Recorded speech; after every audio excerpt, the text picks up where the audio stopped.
is the support structure of the whole Metropolitan Department, a position I served in until 2013. In September 2013, I was promoted and I was appointed as a Deputy Chief Auxiliary and Support. The Auxiliary and Support, it is still a higher level than a Director Logistics, but now giving support for the whole EMPD department as a Deputy Chief of Police, Support and Auxiliary. Thank you.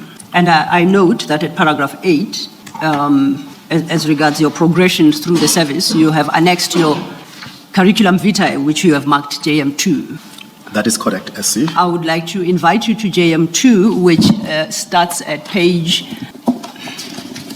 2 of the big file. You remember the other file?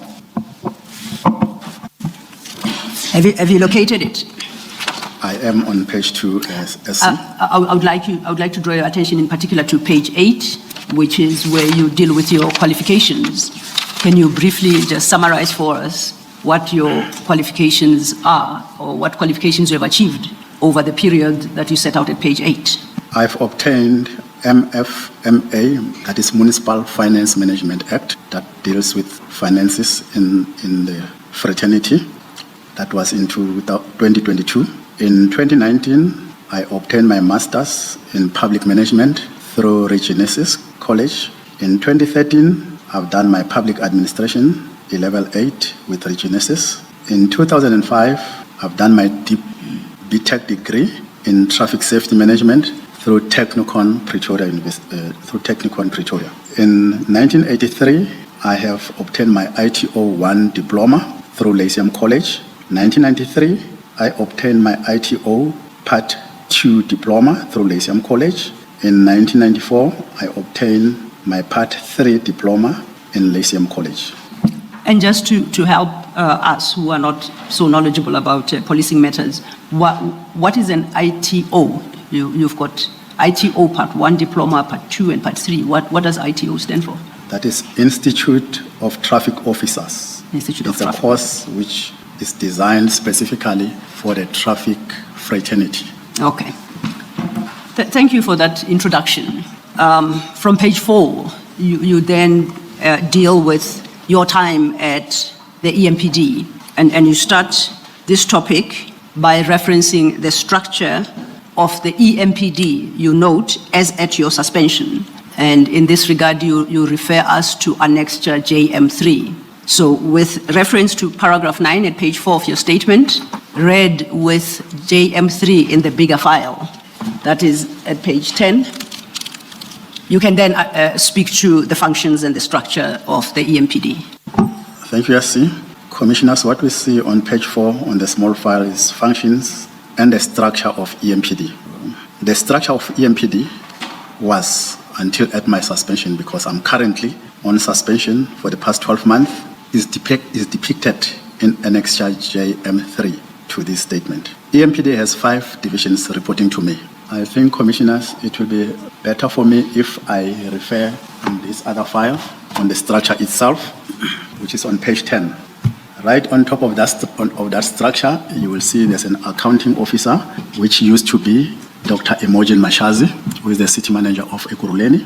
Below that is the chief of police, that is myself, Isaac Mapiyeye. Under the chief of police, I had 5 directors reporting to me, deputy directors reporting to me. The first deputy director is the deputy chief of police, operations and specialized services. That deputy chief of police specializes in operations. Below that deputy chief of operations and specialized services, that is the face of Ekurhuleni, or the face of the Metropolitan Department. Those are the officers you see on a daily basis outside. So under that deputy chief, there are 4 directors who are reporting to the deputy chief, directors or brigadiers. As I've indicated earlier on, that Ekurhuleni, we have divided it into 3 regions.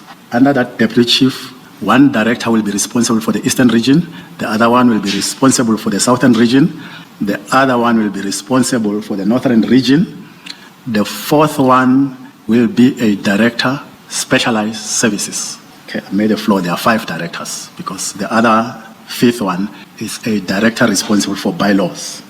So those directors I've recently mentioned now, they report to the Deputy Chief of Police, Operations and Specialized Services. The incumbent there used to be Mr. Mzolo, who went on retirement a year ago.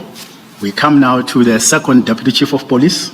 That position is Auxiliary, Logistics and Support Services. Under that Deputy Chief of Police, there are 3 directors reporting to that Deputy Chief of Police. The one is responsible for training academy. The second one is responsible for fine administration and municipal courts. The third one is responsible for logistics support. Then we'll move on to the third Deputy Chief of Police, who is a Deputy Chief of Police responsible for security and loss control. He is responsible for all the security in the city, both internal security and external security also, because we've got contracts with service providers, so that Deputy Chief oversee those contract services. The fourth one will be a Deputy Chief of Police Compliance. The position has been vacant for a while, and there is a director reporting to that Deputy Chief of Compliance. That is the division which deals with compliance, including our research in the department. The last one will be a divisional head licensing. That individual is responsible for the registration and licensing of vehicles in the city of Ekurhuleni. So that's how the structure is, SC and the commissioners.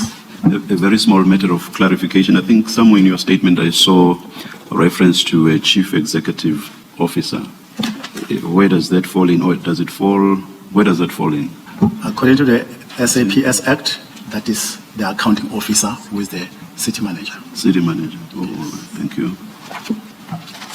Thank you, Chief Mapiyeye. Overleaf at page 5, at paragraph 11, you then inform the Commission of what you learn has since transpired at the EMPD as regards the structure applicable. Would you like to take us through that? Once again, with reference to the structure as you knew it reflected in JM3. Thank you, SC. On page 5 on the small file, this is the current approved structure, which has recently been approved during my absentia. But most of what I am going to be talking about, I will be speaking, referring mostly to security and loss control. Then the other functions were spread into the new structure, which I'm not going to talk in depth about it. So are you inviting the commissioners to understand your testimony in the context of the structure as it existed on the day of your suspension? 5 deputy chiefs, deputy directors, is that correct? That is correct, SC. 5 deputy chief of police. Thank you. You then, from paragraph 13, deal in brief with the functions and the powers of the municipal police service, which includes the EMPD, of course. Can you take the commissioners through that? The functions of municipal police service are set out in section 64E of South African Police Act and are as follows. That is the functions of a municipal police service. That is traffic policing, municipal bylaws, and crime prevention. Those are our core functions. But I can further elaborate, SC, that in section 64F, the minister shall confer such other powers as are conferred on SAPS on municipal police service members. On 11 June 1999, the minister promulgated the regulations for municipal police services, which is us, Metropolitan. And in terms of Regulation 9 and 10 thereof, the powers of municipal police service were expanded to include some powers and functions of SAPS members as set out in a specific section of the Criminal Procedure Act 51 of 1977. Amongst others, the Stove Theft Act, Tear Gas Act, Mental Health Act, Drug and Drug Trafficking Act, the Domestic Violence Act. Those are some of the powers which were then delegated into the Metropolitan. Thank you. Do I understand you correctly then that the municipal police service has 3 core functions in terms of the SAPS Act, and you listed them there at paragraph 13, which is traffic policing, policing of municipal bylaws, and prevention of crime. Those are the core functions of the service. That is correct, I see.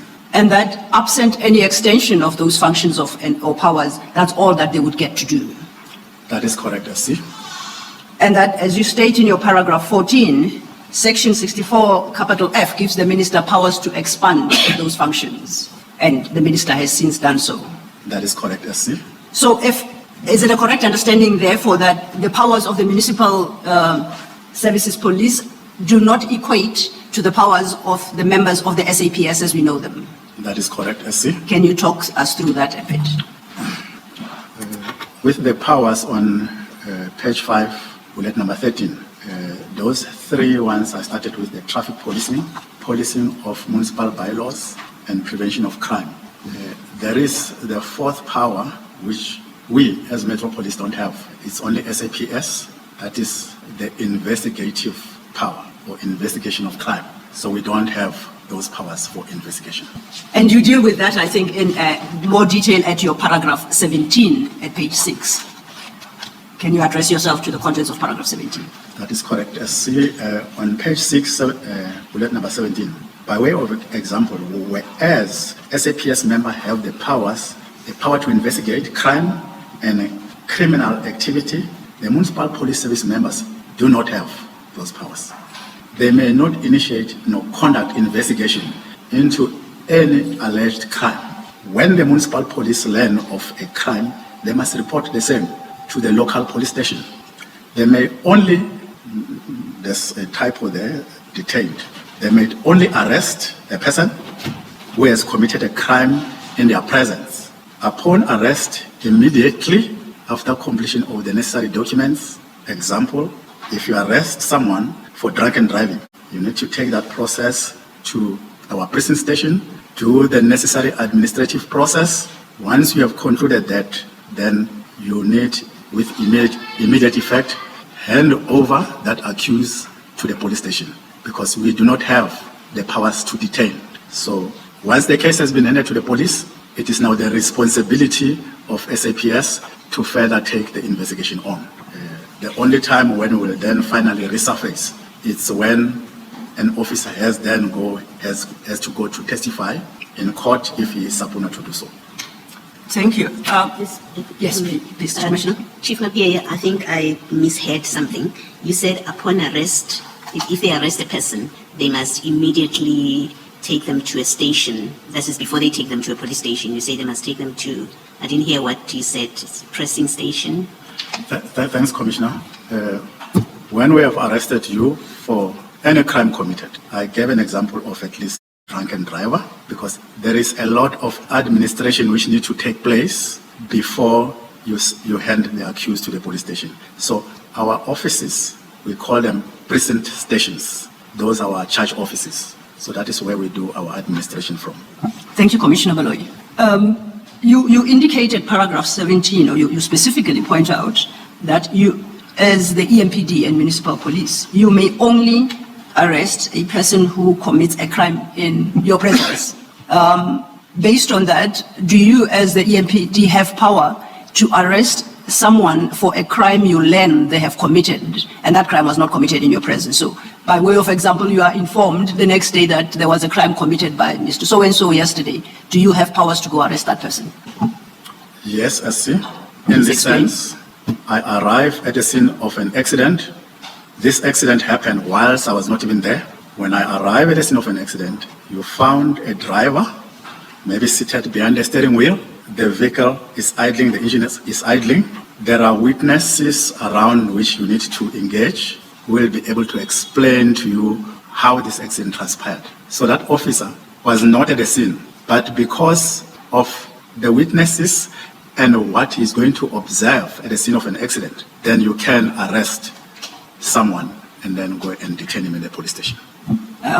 With that explanation, is there a difference between an arrest for such an occurrence and an arrest for historical crime that you become aware of long after it has happened? Is there a difference that the municipal police exercise there? Yes, if a crime happened some time ago, and I hear of the information of a member of public or a criminal who was involved in that commission of a crime, it is very important to make sure or verify if there is a case which was open at the SAPS against that individual. Thereafter, if there is a case or there is no case, we don't have the powers to go and arrest And once also there's a case, it is now the responsibility of SAPS to start a process of investigation. But at times, we are a force multiplier to SAPS. So we at times go out with them to go and assist with that arrest. But it will be done by SAPS. Advocate Stella, on behalf of all South Africans, I have a question. I'm going to abuse this opportunity. Chief Mapiyeye, I've often seen Metropolitan officers in a roadblock situation, stopping vehicles and saying to drivers, you have outstanding speeding fines or whatever you call them. If you don't pay them now, we're going to detain you and arrest you. Do they have the power to do that, or are they acting beyond the scope of them? Thanks, Commissioner. I hope there might be a lot of outstanding fines in this room, but once a member of public has been issued with a traffic fine or a Section 341, if a spot fine is a fine which is issued direct by an officer on the side of the road, it has got a pay date and a court date. Once the fine was not paid and then it goes to court, then the magistrate will then authorize a warrant of arrest. So we've got a system where we store all those outstanding warrant of arrests. Now, once you are on the road and the officers, they can identify that you've got a warrant of an arrest, they are legally bound to arrest you there and there so that you can go and pay the fine. Thank you, Commissioner Khumalo. I guess the moral of the story is to make sure that you don't have outstanding warrants of arrest for unpaid traffic fines. Turning then to paragraph 18, you explain the relevance of this clarification you have provided as regards the powers of the SAPS contrasted with the powers of the municipal police services. Can you explain that? Thank you, as I've indicated earlier that officers, they can misuse their powers. By them mere wearing uniform, it does not mean that they can do anything which is against the law. You'll find officers conducting investigation into a property. That is not in their mandate to go and do investigation. That is the function of SAPS. So members of public, they need to be conscientized and be educated around this, because we do not want to see our officers as well subjecting or terrorizing our communities. So they have got no investigating powers. Thank you. And turning then to paragraphs 19 and 20, you express an opinion there about the limited powers that municipal police services have. Please share your opinion with us. Sorry, maybe Ms. Silo, Yes. I'm sorry, you may have to repeat your question. Can I just... Absolutely, Commissioner. Can I just clarify this? Chief Mapiyeye, one of the functions of the Metropolitan that you have listed is enforcing bylaws. I think you said something about bylaws. Now, can our officers, or does that include the power to go into a property and investigate compliance with bylaws? Is that permissible? And I'm asking the question because I've understood you to say they don't have the power to go into a property and investigate. How far does that power to enforce bylaws go? Thank you, Commissioner. Relevant other departments in the city, we've got building inspectors. They've got their own powers, the building inspectors. The water department, they've got their own inspectors with their own bylaws. We as Metropolitan, we can enforce bylaws which are happening on the public road. But when there are these other transgressions, we usually accompany, we do what we call force multiplier, that we take the other inspectors with their relevant powers. Maybe we get into a shipping, because liquor board, we always go with them. They've got powers to do certain activities there. So we are a force multiplier going with them to do them necessary. If it's a matter of water challenge, the inspector who is trained in that division of water, he has got the powers to issue a fine there. So that is how we handle issues of bylaws. Thank you. Thank you, Mr. Thank you, Commissioner Baloyi. I had drawn your attention to paragraphs 19 and 20 of your statement, Chief Mapiyeye, and I highlighted that you express an opinion in paragraph 19, and I was inviting you to share that opinion with the commissioners. Thank you, SC. Municipal police services, however, do require additional powers to be able to effectively enforce the law and combat crime, and to be able to conduct certain other functions of the department's core function. Much as we do not have these investigative powers. From our side as Metropolice, we feel that should we be capacitated with much more powers, we can do much better. An example, when we arrest a drunken driver, once we have completed all our investigation, having have drawn blood, we take that accused to the police station. That is where our job ends. Now, we feel that if we're to be given additional powers, we can be much more productive. You arrest a drunken driver, you hand him over to the police station. The police have got an avalanche amount of work. It might not be their priority to take those blood samples to the lab because they are swamped with a lot of other activities. But if it was us, because this is close to our hearts, we will be able to move up to speed with taking those blood samples to the lab and getting the results. Because from experience, what one has seen, you arrest a drunken driver, you hand over the blood sample at the police station. At times, you don't even get the feedback what happened with that blood box. At times, they don't even arrive at the lab. You will see with the amount of our officers who will be called back to court to come and testify. It's very minimal officers who will then come back. But if we're doing that by ourselves, we feel that if we had at least additional powers, we can do much better to benefit our community and reduce the level of crime and safety in our cities. Having then expressed such an opinion and I guess desire, you do, however, clarify at paragraph 20 what you must not be understood to mean by that opinion at page 7. I agree, yes. I see that regardless of what we are indicating that we need additional powers, it doesn't mean that, or in fact, our officers need to be trained on whatever powers have been given to them and the limitation thereof. So much as we want or need additional powers, but we need to exercise those in accordance to the approved laws of the country. Thank you. Still at page 7. Yes, Commissioner. Perhaps on this topic of that the Metropolice should be given, or the suggestion for more powers for effectiveness, it might help, not necessarily now, that we get some exactly what powers would ideally be, or in fact what Chief Mapiyeye is speaking to, what powers would assist if they were allocated to the EMPD. And that can be in a separate document. Indeed.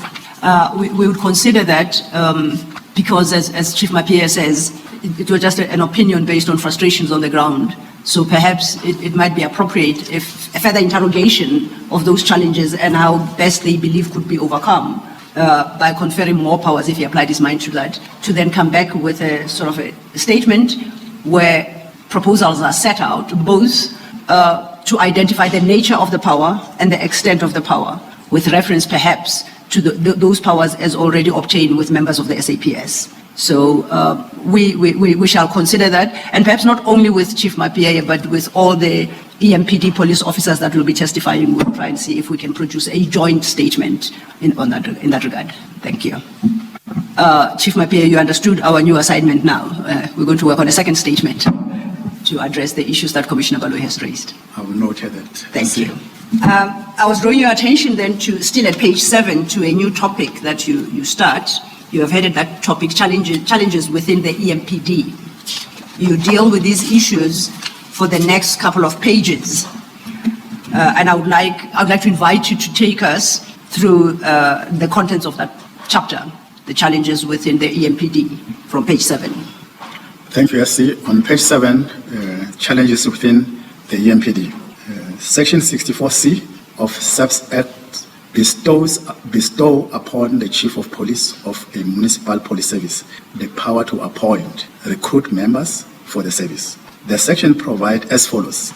The executive head shall, subject to this act, national standards and directive of the Chief Executive Officer of the municipality, exercise control over the municipal police service and shall.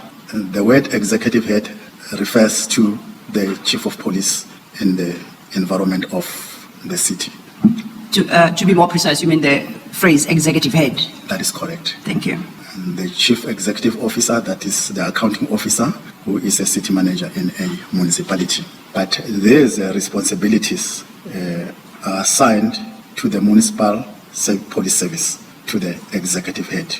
Be responsible for maintaining an impartial, accountable, transparent and efficient municipal police service. Subject to the applicable laws, be responsible for recruitment, appointment, promotion, transfer of members of the municipal police service. Ensure that traffic policing service by the municipalities are prejudicially affected by the establishment of municipal police service. Are not prejudicially affected. Thank you very much, Chair. Thank you very much, Commissioner.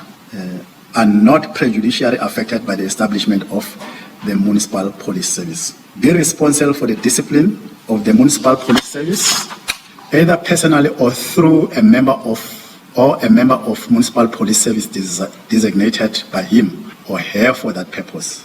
Represent the municipal police service on every local police coordinating committee established in terms of Section 64K within the area of jurisdiction of the municipality. Perform such duties as may from time to time be imposed upon him or by her by the Chief Executive Officer. You then proceed in the context of the provisions of Section 64, capital C. You then speak to what actually transpired within the EMPD in Ekurhuleni. You deal with that in paragraph 22. Okay, on page 8, that's bullet number 22, it states that the city manager of Ekurhuleni, or the ex-city manager of Ekurhuleni, that was Dr Imogen Mashazi, usurped all the powers set out in Section 64C of SAPS Act and assume the responsibility of recruiting, promoting police officers within EMPD, notwithstanding my consistent protestations. That is the earlier responsibilities of the executive head. You will find that the city manager will exercise those responsibilities. Meanwhile, those are responsibilities which are assigned to the executive head of the department, which is the chief of police. Can I continue? Please continue. You indicate thereafter that in so usurping the powers of the executive head, she was working in concert with certain members, and you list them at paragraph 23. Yeah. In this regard, she was supported by, in taking those responsibility of the executive head, who is the chief of police, she was supported in the department by the following HODs. That HOD, Human Resource, who is currently Ms. Linda Kashega. The second one will be HOD, Legal Incorporate, which is Advocate Kemi Biari. And the third one, that will be a Deputy Chief of Police, reporting to me, that is Deputy Chief of Police, Operations and Specialized Services, Brigadier Julius Dr Mkhwanazi. So the powers of the Chief of Police, you will find that they were then exercised by those mentioned other individuals, which it is not their right to can do that. And was this done with or without your knowledge? I'm just trying to understand, when you say they recruited and appointed police officers, did they do it with your knowledge or without your knowledge? Commissioner, when we go a little bit further, this document, I think I will be able to clarify how certain promotions happened without my knowledge. Just to follow up on that question and the undertaking you make to Commissioner Khumalo, are you suggesting that those promotions that you will address in the fullness of time happened in contravention of Section 64C that you deal with at paragraph 21? That is correct, I see. Thank you. Chair, I see it's almost 11, but we had a late start to this morning. I forgot to ask if it impacts. Let us continue until quarter past 11. Okay, I shall do so.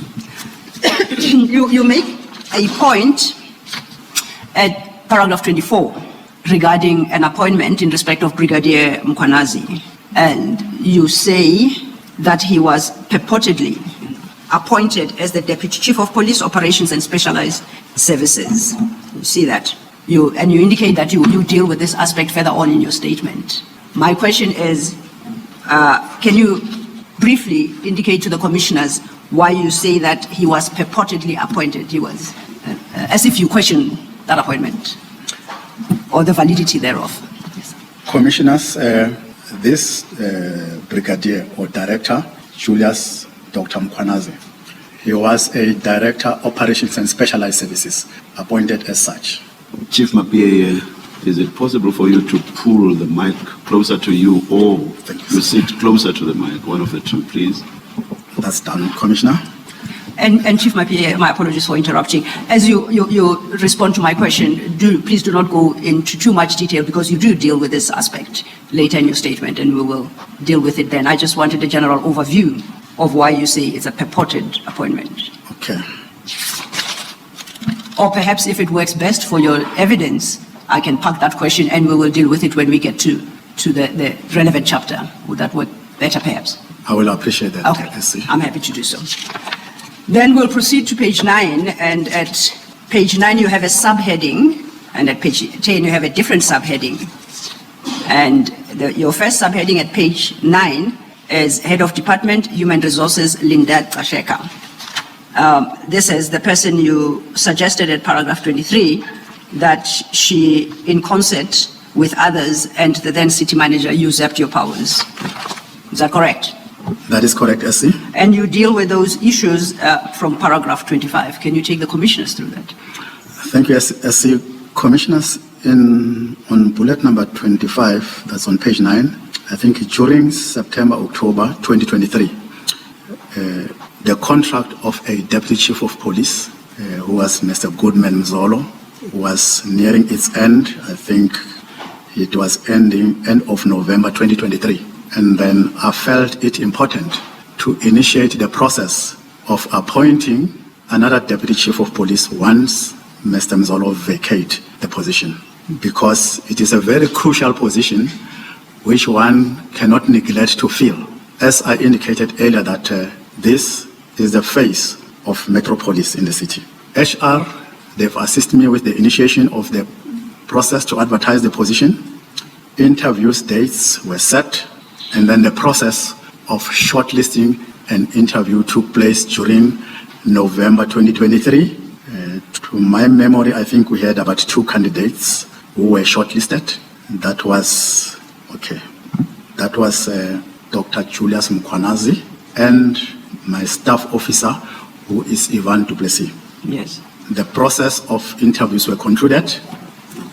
We were then awaiting the other process to unfold, because once you have gone through the interview process, we usually send 1 or 2 of those candidates for competency compliance certificate. Perhaps before you get to that point, if I could refer you to paragraph 26, you say that there was a proposal or a suggestion to extend the tenure of, is it Director or Chief, Mr. Mzolo? That is correct. Yes. And in this regard, you reference annexure JM5. JM5 is in the big file at page 45, the annexures file. It starts at page 45. Okay, thank you very much, SC. Now, just to confirm, if you go to page 46, no, let me start at 45. I see the subject line reads extension of the employment contract, Mr. Goodman Mzolo, Deputy Chief of Police Operations and Specialized Services in the Ekurhuleni Metropolitan Police Department. You confirm that's how it reads, correct? Is it on the big file? In the big file at page 45. Page 45. It's under the tab marked JM5. I've got it, SC. And at your paragraph 26, you indicate that you received this document from the HOD Human Resources, right? And you state at paragraph 26, this she did without prior discussion with me. Is that correct? That is correct, SC. Can I then invite you to page 46 for a clarification? Because at page 46, after the recommendation, which is to extend Mr. Mzolo's contract, what's reflected on the document, and it's got space for 3 signatures, but none appended. But that document reflects Mr. Isaac Mapiyeye, Chief of Police, as the person recommending. And yet at your paragraph 26, you say that she requested that an extension be effected. Can you explain that? That is correct, SC. Commissioners have indicated that the powers to appoint, discipline, and transfer rest with the Chief of Police. After we have concluded the process of the shortlisting and the interview process of that position of a Deputy Chief of Police Operations, I received a letter from HR, HOD HR with Linda Kashela, where she has done a motivation to extend a contract of the then Deputy Chief of Police, Mr. Mzolo. It is not a responsibility. She must just run HR. I know my profession. I know the people I need there. So I'm the one. If I wanted to extend that contract, I'm the one who should have initiated that process. So I'm trying to show how much other people have got interest into my department. So she had nothing to worry herself about. She must worry about HR matters, not about catching criminals, because I know the people I want to deal with my challenges in the department. Now, looking at JM5, can you turn to page 46? Am I just understanding correctly that JM5 originates from the HOD of HR? It's not a document you prepared. Am I understanding you correctly? SC, are we talking about the document which is written number 45? Yes, JM5 at page 45. At the top right-hand corner is the page number. JM5 I've got. All right. I see at page 45 it's addressed to Dr. Imogen Mashazi, City Manager, right? That is correct. SC. Then it indicates that it's from Miss Linda Klasheka, HOD, Human Resources. That is correct, SC. Understanding then what's reflected there, I invited you to page 46 after item 3, recommendations. Do you see where I'm reading? That is correct, SC. And I see that the first signature there is intended to be by Mr. Isaac Mapiyeye, Chief of Police, then that is you. That is and it correct, suggests that the person who signs there would either recommend or not recommend. That is correct, SC. And then, only thereafter, does the HOD Human Resources sign to approve or not to approve. And lastly, then the City Manager, according to this document. I could see that, SC. Yes. So, my question to you, I guess, is it correct for this document to suggest that you are recommending the appointment based on what you are testifying here today? If you signed that document, what would the meaning thereof be? As I've indicated earlier, Commissioners, that it's irrelevant that she wanted me to recommend or approve. It is my responsibility to appoint police officers in my department. Yes. So she had nothing to do with the extension of a contract of a Deputy Chief of Police. Yes.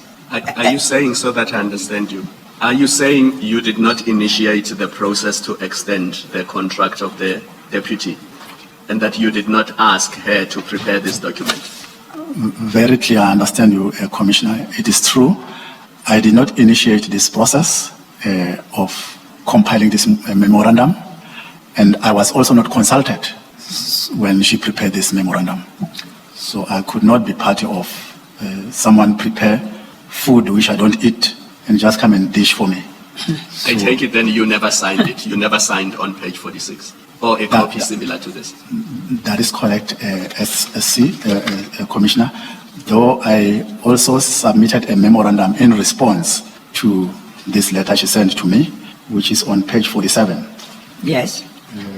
Where I've indicated there on that memorandum. It's I apologize, Chief Mapiyeye. It's a fairly short letter. At paragraph 26 of your statement, you say, I did not support the proposed extension, right? That is correct. And then you refer us to page 47, which is also part of JM5. That is correct, SC. And you just responded to Commissioner Kumalo to indicate that that was your response to the proposed extension as appears from pages 45 to 46, correct? That is correct, SC. I'm saying that then, is that your signature at the bottom of 47, page 47, above your name, IJ Mapiyeye? That is my signature, Commissioner. It's a very short, I think, letter. Can you just quickly read it into the record? Thank you. The heading commissioners will say extension of employment of contract, Mr. Goodman Mzolo, Deputy Chief of Police, Operations and Specialized Services in the Ekurhuleni Metropolitan Police Department. The above matter refers, attached request is not supported. The attached request is not supported due to the following reasons. The matter was never discussed with me. The employee did not even apply for the position as it was recently advertised, because I've explained that we have by that time have concluded the shortlisting and interview processes. Number 3, I further state that we have recently conducted interviews and made recommendations. Most of the challenges which resulted in me being sent on special leave emanated from the leadership style and the division of the same employee. And I see that your letter is dated the 8th of November 2023. That is correct, SC. Before yes, you continue, Mr. Lo, so what should one make of the letter at 45 that is recommending the extension? Does it mean that someone else put together this document and then put in your name as the person who moved for the extension in the hope that you would sign recommending that there be an extension, but you never signed and instead wrote the letter that you just read now? Is that the full picture? That is correct, Commissioner. It was prepared by someone who is Linda Plasheka, the HOD of Human Resource. And just to be clear, based on what you say again at your paragraph 26, you say the HOD Human Resources requested the city manager that the incumbent's contract be extended, right? And then you introduce this letter that is from page 45. Yeah, I request that we take the adjournment now and let's resume at 20 past 11. Let's adjourn. It's 20 past 11, Chair, in 3 minutes, so might as well go to the door. What did I want to say? 25 to 12. 25 to, thank you. Let's adjourn. We suggest perhaps you switch on both mics, because depending on which direction you look, then your voice drops. So you have the one mic on. Can you switch on the one to your right? This Yes. one is on. I want to keep both on, because sometimes you look one direction and then you're not as audible. So perhaps keep both of them on facing you. Then whichever direction you look, we don't lose you. Understand this. Okay. Before we broke for tea, we were dealing with an extra JM5, starting from page 45 of the big file. Can you go back to that file? I am there, see. And you had read into the record your response to the request for the extension of Mr. Mzolo's contract, and your response is at page 47. That is correct, see.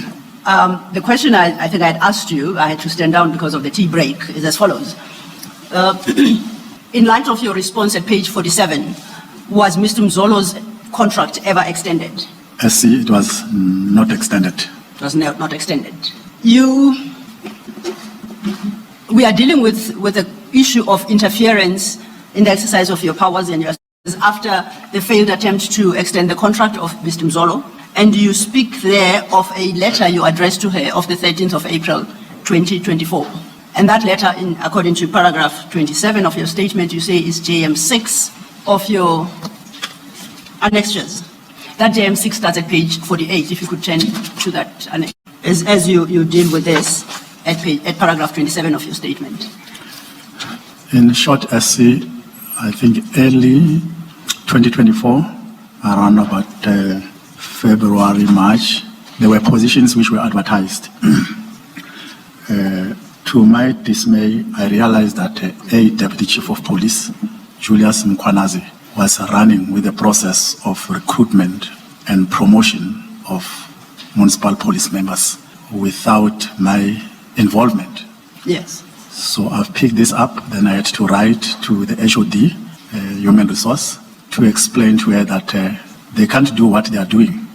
I must be part of that process because I have to overall control Metropolis and avoid any other irregularities which might take place in the process of recruitment. So on high level, I think that's how this letter was worded. Yes. And that is, in summary, the content of your letter at page 46, JM6. At page 46 of the big file. What you've just stated is a summary of the content of... Oh, apologies, 48. I'm corrected. I got my pages wrong. I do apologize. 48. Thank you, SC. 48, yes. Yes. So I was saying what you've just stated now is a high-level summary of the content of the letter you were referencing at page 48. That is correct, SC. And that was your advice to the HOD. That was correct, SC. What was her response to this letter, if any? She did not respond, but what I've observed, the processes of interviews in my department continued between herself and Deputy Chief Julius Mkhwanazi. Yes. Overleaf then, in your statement at page 10, you introduce a new subheading, Deputy Chief of Police Julius Dr. Mkhwanazi. Okay, Sila, sorry to do this. Can Yes, we just sir. go back to this letter? I'm worried that we are looking at it without the necessary context. Absolutely. Chief Mapiyeye was Is it Brigadier Mkhwanazi? Is his title Brigadier? That is correct. Currently, he is now You are saying he was running with the process of promotion and recruitment of officers. But who had authorized him to run with the process of promotion and recruitment of officers? Thanks, Commissioner. With this memo, I've addressed to HOD, Human Resource, and CC, the city manager. I was trying to stop what I was seeing in the department between the HOD, Human Resource, and Julius, because I cannot sit in my office and hear from a subordinate who will tell me that tomorrow I'm going to an interview. If I were just to expand on this, commissioners, the Metropolitan comprises of just above 3,000 police members. Some of them have been in the system for more than 30, 40 years, constable. Now, I remember this incident very well, where an officer who was a year old in the system saying to me, "Hey, sir, I'm going to the interviews tomorrow." I didn't frown or show the officer that I'm not so comfortable with it, because I believe that we need to reward some of our hard-working officers, because we've got a lot of officers who are really dedicated in the job. I'm not saying newly appointed officers must not be promoted, but experience also counts a lot. So it gives me this, I was so uncomfortable when I was seeing these things happening. Then I have to write to the HOD Human Resource that I want to be part and parcel of this process of recruitment. But do you know who had authorized Mkhwanazi to initiate and continue with that process? Or can he do it at all? Let's just maybe ask the question differently. Can he do that? Thanks, Commissioner. He must be assigned by myself. Whoever from my department, he must have been assigned by myself to work closer with Human Resource in order to facilitate these processes. In this case, you say you had not assigned him. That is correct. I did not assign him to be there. Thank you, Advocate. Thank you, Commissioner. And in fact, then that leads us well into your page 10, where you specifically then deal with the conduct of Brigadier Mkhwanazi in the context of what we're talking about, starting at paragraph 29 of your statement. Okay, thank you, Commissioners. I think on page 10, paragraph number 29, Brigadier Mkhwanazi, with the support of the city manager, that is Dr Imogen Mashazi, has over the years brazenly disregarded my authority as the Chief of Police of EMPD. Julius, as a Deputy Chief, was always appointed to act as a Chief of Police whenever I'm absent or on leave. Meanwhile, there were other senior Deputy Chief of Police who could have been considered to act. Julius was appointed on the 1st of December 2023. So he was still new to can resume even the processes of overseeing the running of the recruitment process in the department. During such acting appointments, he conducted recruitments, effected various promotions, and set up panels to conduct interviews of candidates. Chief Mapiyeye, can I just find out on that? Surely there's at the beginning of a period, say a financial year, or at some point at least, where the head of the department, you in this case, would have identified what positions you have that need to be filled. You would have identified what promotions and transfers and all of that. Does that happen in this case, in your department? Thanks, Commissioner. Issues of recruitment or promotions, they happen as and when there are vacancies. And these specific ones, it happened where we had promotional positions during that time. It's not always that we will always find ourselves having promotions. But this specific one happens at times when I'm absent or I was on leave for a very short space of time. Julius will be running very quick with the issues of appointing panel members who will sit at those interviews. Ironically, in one of the panels, being the Chief of Police, he appointed me as well to go and sit in another panel, regardless that he was acting, but he appointed me. And when I will go and query to my principal, she will tell me that I have given Julius Mkhwanazi the roles and responsibility to take over the promotional positions, so which I wasn't okay with it. At some stage, I wrote even a letter explaining my dissatisfaction that I am the accounting officer of EMPD. So that's how things will at times happen. To your knowledge, did the city manager appoint acting people across the departments? Is she the one that exercised that power, and not just to your department? Would she appoint in other departments as well? That is correct, Commissioner. She does appoint HODs to act in their respective departments, but in my department, I've indicated that I had other deputy chiefs who are highly experienced, who have been there and understanding the system. But Julius, being newly appointed in 2023 December, already during May the 6th, from the 6th up to the 17th of May, this is what I've got on record for now, from the 6th to the 17th of May, he was acting as the chief of police. So he will quickly run those processes, and appointing me, whilst I have raised these challenges, that I did not want to see people being appointed where positions were not even advertised. And this happened in this process, that people were appointed and that position was never advertised. So it's irregular to appoint someone to a position which was not advertised. Chief, further to your response to Commissioner Baloyi, you deal with these appointments over that relatively short period, you say between May to July 2024, at paragraph 32, at page 10 of your statement. So in part response to your questions, you might want to deal with the contents of paragraph 32. Thank you, SC. Thank you, Commissioners. On paragraph 32, from the period May to July 2024, Mkhwanazi made 55 appointments or promotions without my involvement, which included directors, deputy directors, chief superintendents, and inspectors. I attach Mark JM7, a list of all those appointments.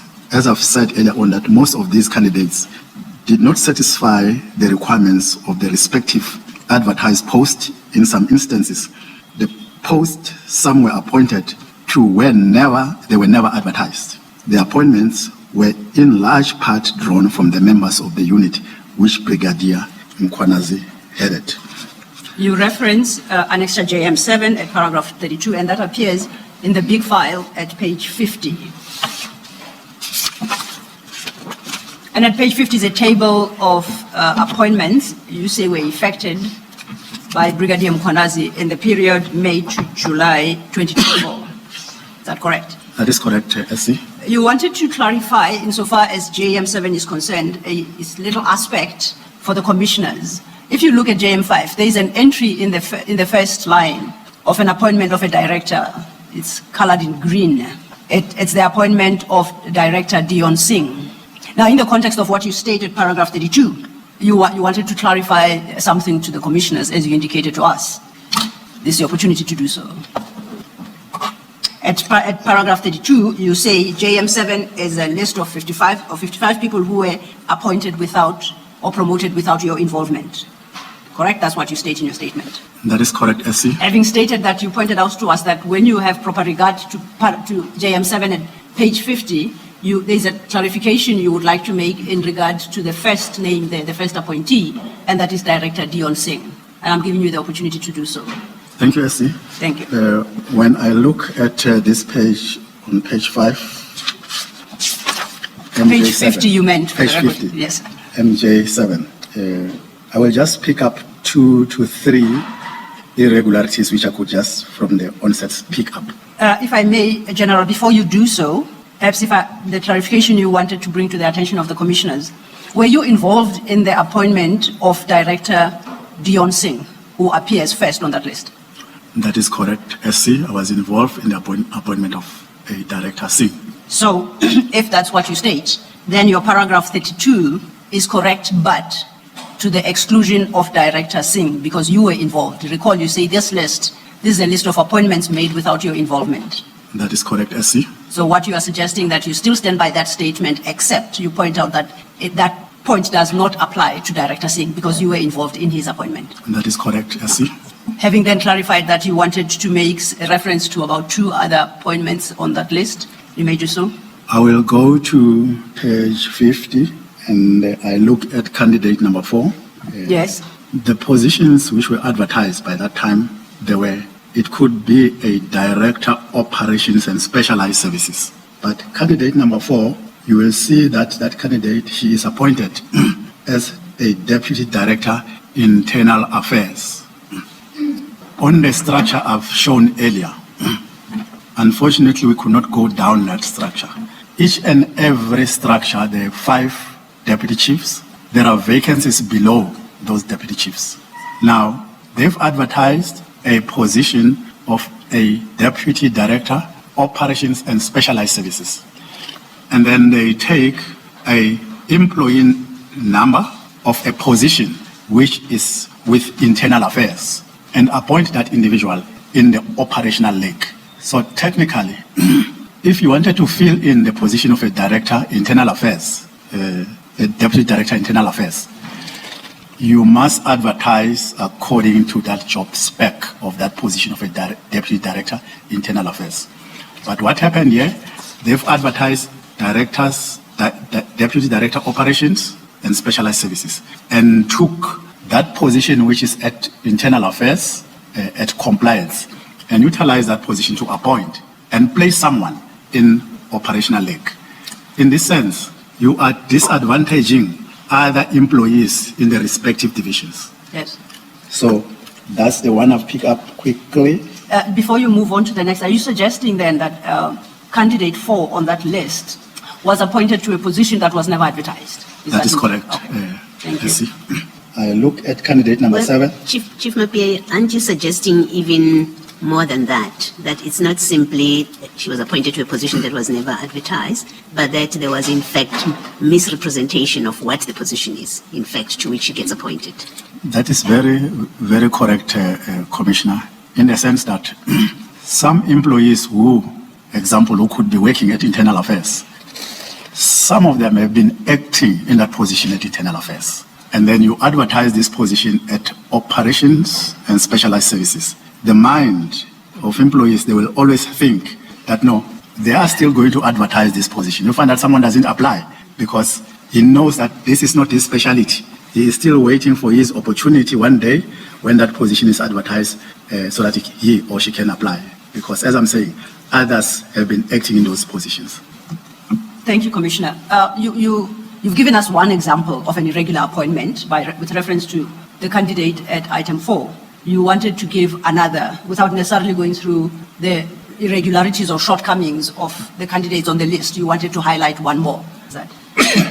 I will go to candidate number 8. Yes. Which is a chief superintendent. Yes. Stores.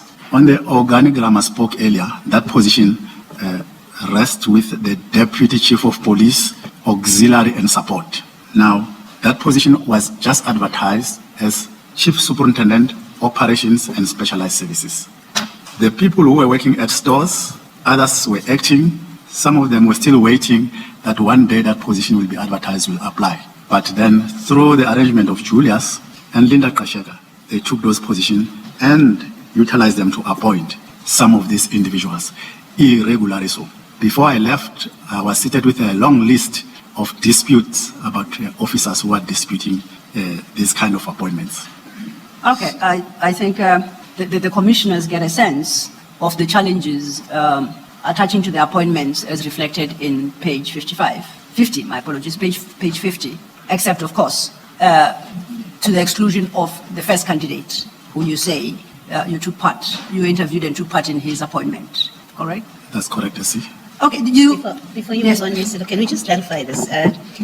Chief, in the preceding paragraphs, you had said that these appointments, he would be appointed to act. This is Brigadier Mkhwanazi. He would be appointed to act whenever you were absent or on leave, and you say for short periods of time. And then in 31, you then say you were on leave from the 6th to 17 May. But then in paragraph 32, where you talk about these 55 appointments, it's in the period May to July 2024. Were you on leave? Were you away in all of that time that those 55 appointments were made? It's very important, this question, Commissioner, in the sense that during May to July 2024, I was at work, I was not on leave. So these were happening in my presence, but not being involved in these appointments, except the directors. And the explanation, maybe you might have said it, if you have, maybe repeat it. The explanation why Brigadier Mkhwanazi could make appointments even when you were present at work is what? I've complained about this challenge, and then I was told, I think there is also a memo, if my memory serves me well, that I cannot expect myself to be seated in all the positions, including the clerks. Yes, I'm not interested to sit. I've indicated to my boss that it doesn't mean that I want to go and sit in positions and do interviews, but I need to take part and also give guidance so that these irregularities we're talking about, they couldn't have happened. So, but they did happen, and he continued with the blessing of the city manager to do all these kind of appointments and the HOD human resource. At this point, he was obviously not acting chief of police because you are present, right? My question is, on what authority? I hear you saying he had the blessings of the city manager, but in what capacity? Did she assign the specific functions of filling vacancies to him and thus taking them away from you, where you've indicated in terms of that section 64.6, that's your role to do? Is there any document which delegated these powers to him away from you? Commissioner, this was not given in writing. It was a verbal instruction that all those promotional positions which were taking place by then shall be handled by Julius Mkhwanazi. And then I responded with a memorandum to express my dissatisfaction, but regardless, the process continued. And did the city manager say why she was assigning him the responsibility of promotional positions? Did she provide an explanation for that? Much as I've explained to her my responsibility, she said to me, I need to worry myself only with the appointment of the next lower level, which is Deputy Chief of Police from me. I must not worry myself about lower positions below that, of which I've disagreed with her, because anything which will go wrong during that process, I will remain accountable for the outcome of all these irregular processes. But she continued, and Julius continued to do his job as instructed by the city manager. Is there anything in your protocols, in the municipalities' ways of doing things, is there anything that prevented you from raising what seems like very serious intrusions into your statutory duty? Because the power derives from the Act. You have referred us to that section 64C. Is there anything in your protocols that prevented you bringing this to the attention of the council, this unlawful, what looks like unlawful conduct on the part of the city manager? There has been nothing stopping me to can escalate this matter, but because things were happening at a very faster rate, before I could move on, because I had a lot of challenges in the department, there were a lot of criminalities, which I'm still going to touch on.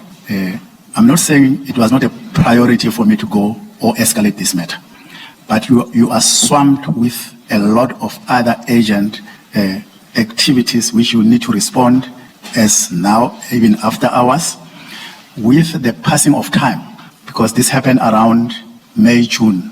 In August, I was sent home, so I was suspended, so I could not then have the luxury anymore of following up all these other activities. Thank you. Thanks, Mr. Thank you, Commissioner. Can I just refer you back to paragraph 6 of your statement? I wonder if you're able to clarify something for us. At paragraph 6, at page 3, you state that the EMPD reports to the council through the chief executive officer in terms of section 64B of the SAPS Act. Earlier, you testified that that reporting by EMPD is through yourself, the executive head of EMPD. That's correct? That is correct, Chair. My question then is, if section 64, capital B, prescribes that you report to council through the chief executive officer in circumstances where you are experiencing challenges with the very chief executive officer, do you have an idea of how you could have your voice heard in council? You may not know, but is it possible that you might have an idea of how you could have overcome that difficulty? I will believe, seated here, Chair, that the only door which one is open for me in such kind of a situation is to even report to my political principal, because each and every department has got an MMC where I can then report to the MMC. The MMC can even take it up to the mayor. Okay. If I can pose at that. No, I understand, and I appreciate that clarification. But then it prompts another question. Did you ever make any report of any kind concerning these matters to the MMC? Or is it a case of your shortly thereafter being suspended and didn't have the opportunity? Before I was suspended, I once shared these challenges with my MMC, which is MMC Masuku, but I could also not find joy with the engagement we had. Okay. Could I further elaborate? No, but by all means. Okay, Yes. thank you. I could further not find joy with whatever I was trying to advance to my political principle. I remember one of the matter we discussed on, it was also human resource related. We have got this award ceremony. If you are 10 years or 20 years or 30 years in the system, you usually get a medal for the 10 years or 20 years, 30 years, 40 years. I will go back to the recruitment side as well because I've discussed that with her. Now, in the department of about 3,000 employees, it doesn't matter whether this employee is black or white or whatever. If the employee is 40 years in the service, he has been 40 years in the service, I cannot implement affirmative action with employees who are due to get their medals. I remember that at some stage I had about 8 white officers, and then I was called to order that, hey, why don't you implement equity in your department? I tried to explain that if you are 40 years being a black officer, female or male, colored, you are 40 years in the system, you must get that medal. So it doesn't go with the issues of race that I can implement equity. Those are some of the challenges I've picked up. I've also highlighted the issues of the recruitment which I was having, but I couldn't really get help. The last day when I was about to be shown the door to go home, the MMC was there and the city manager, the ex-city manager, Dr. Mashazi. They were there, both of them. So in August, then I was suspended. I could not follow up on any other thing. Okay, thank you. We got sidetracked a bit, I guess, because of a question posed by Commissioner Baloyi. Now, getting back to where we were, we are now at page 11 of your statement. If you have a glance at paragraphs 33 and 34, in those paragraphs, you are addressing the question of how you dealt with Brigadier Mkhwanazi's appointments that are set out at JM5 that you contend were irregular. I'm sorry, Commissioner, where are we? Page 11 of your statement. And in particular, paragraphs 33 and 34. And paragraph 33, you speak to what steps you took following Brigadier Mkhwanazi's conduct in effecting these appointments. And at paragraph 34, you then deal with the city manager's response there too. I'm inviting you to quickly take us through that. I think I see that I went a little bit fast forward addressing that challenge on page 11, 33, and also the 34. Yes. That I did write a letter of dissatisfaction to the city manager, and she responded. I think it ought to have been annexed on JM9, the response. Okay, let's start at JM8, which is your letter you reference at paragraph 33, and that appears at page 51 of the bigger file, the annexures file. I've got it, Essie.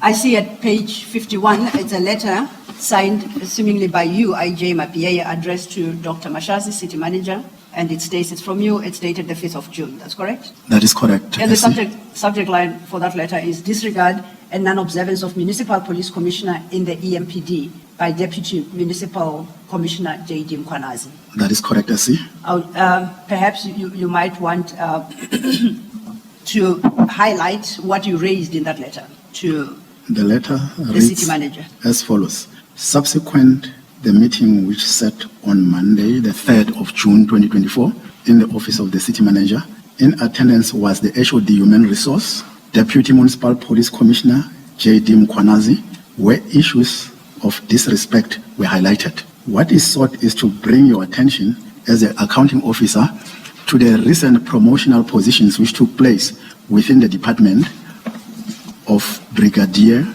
or within the department, positions of brigadier, colonels, lieutenant colonels, superintendents, and inspectors, respectively.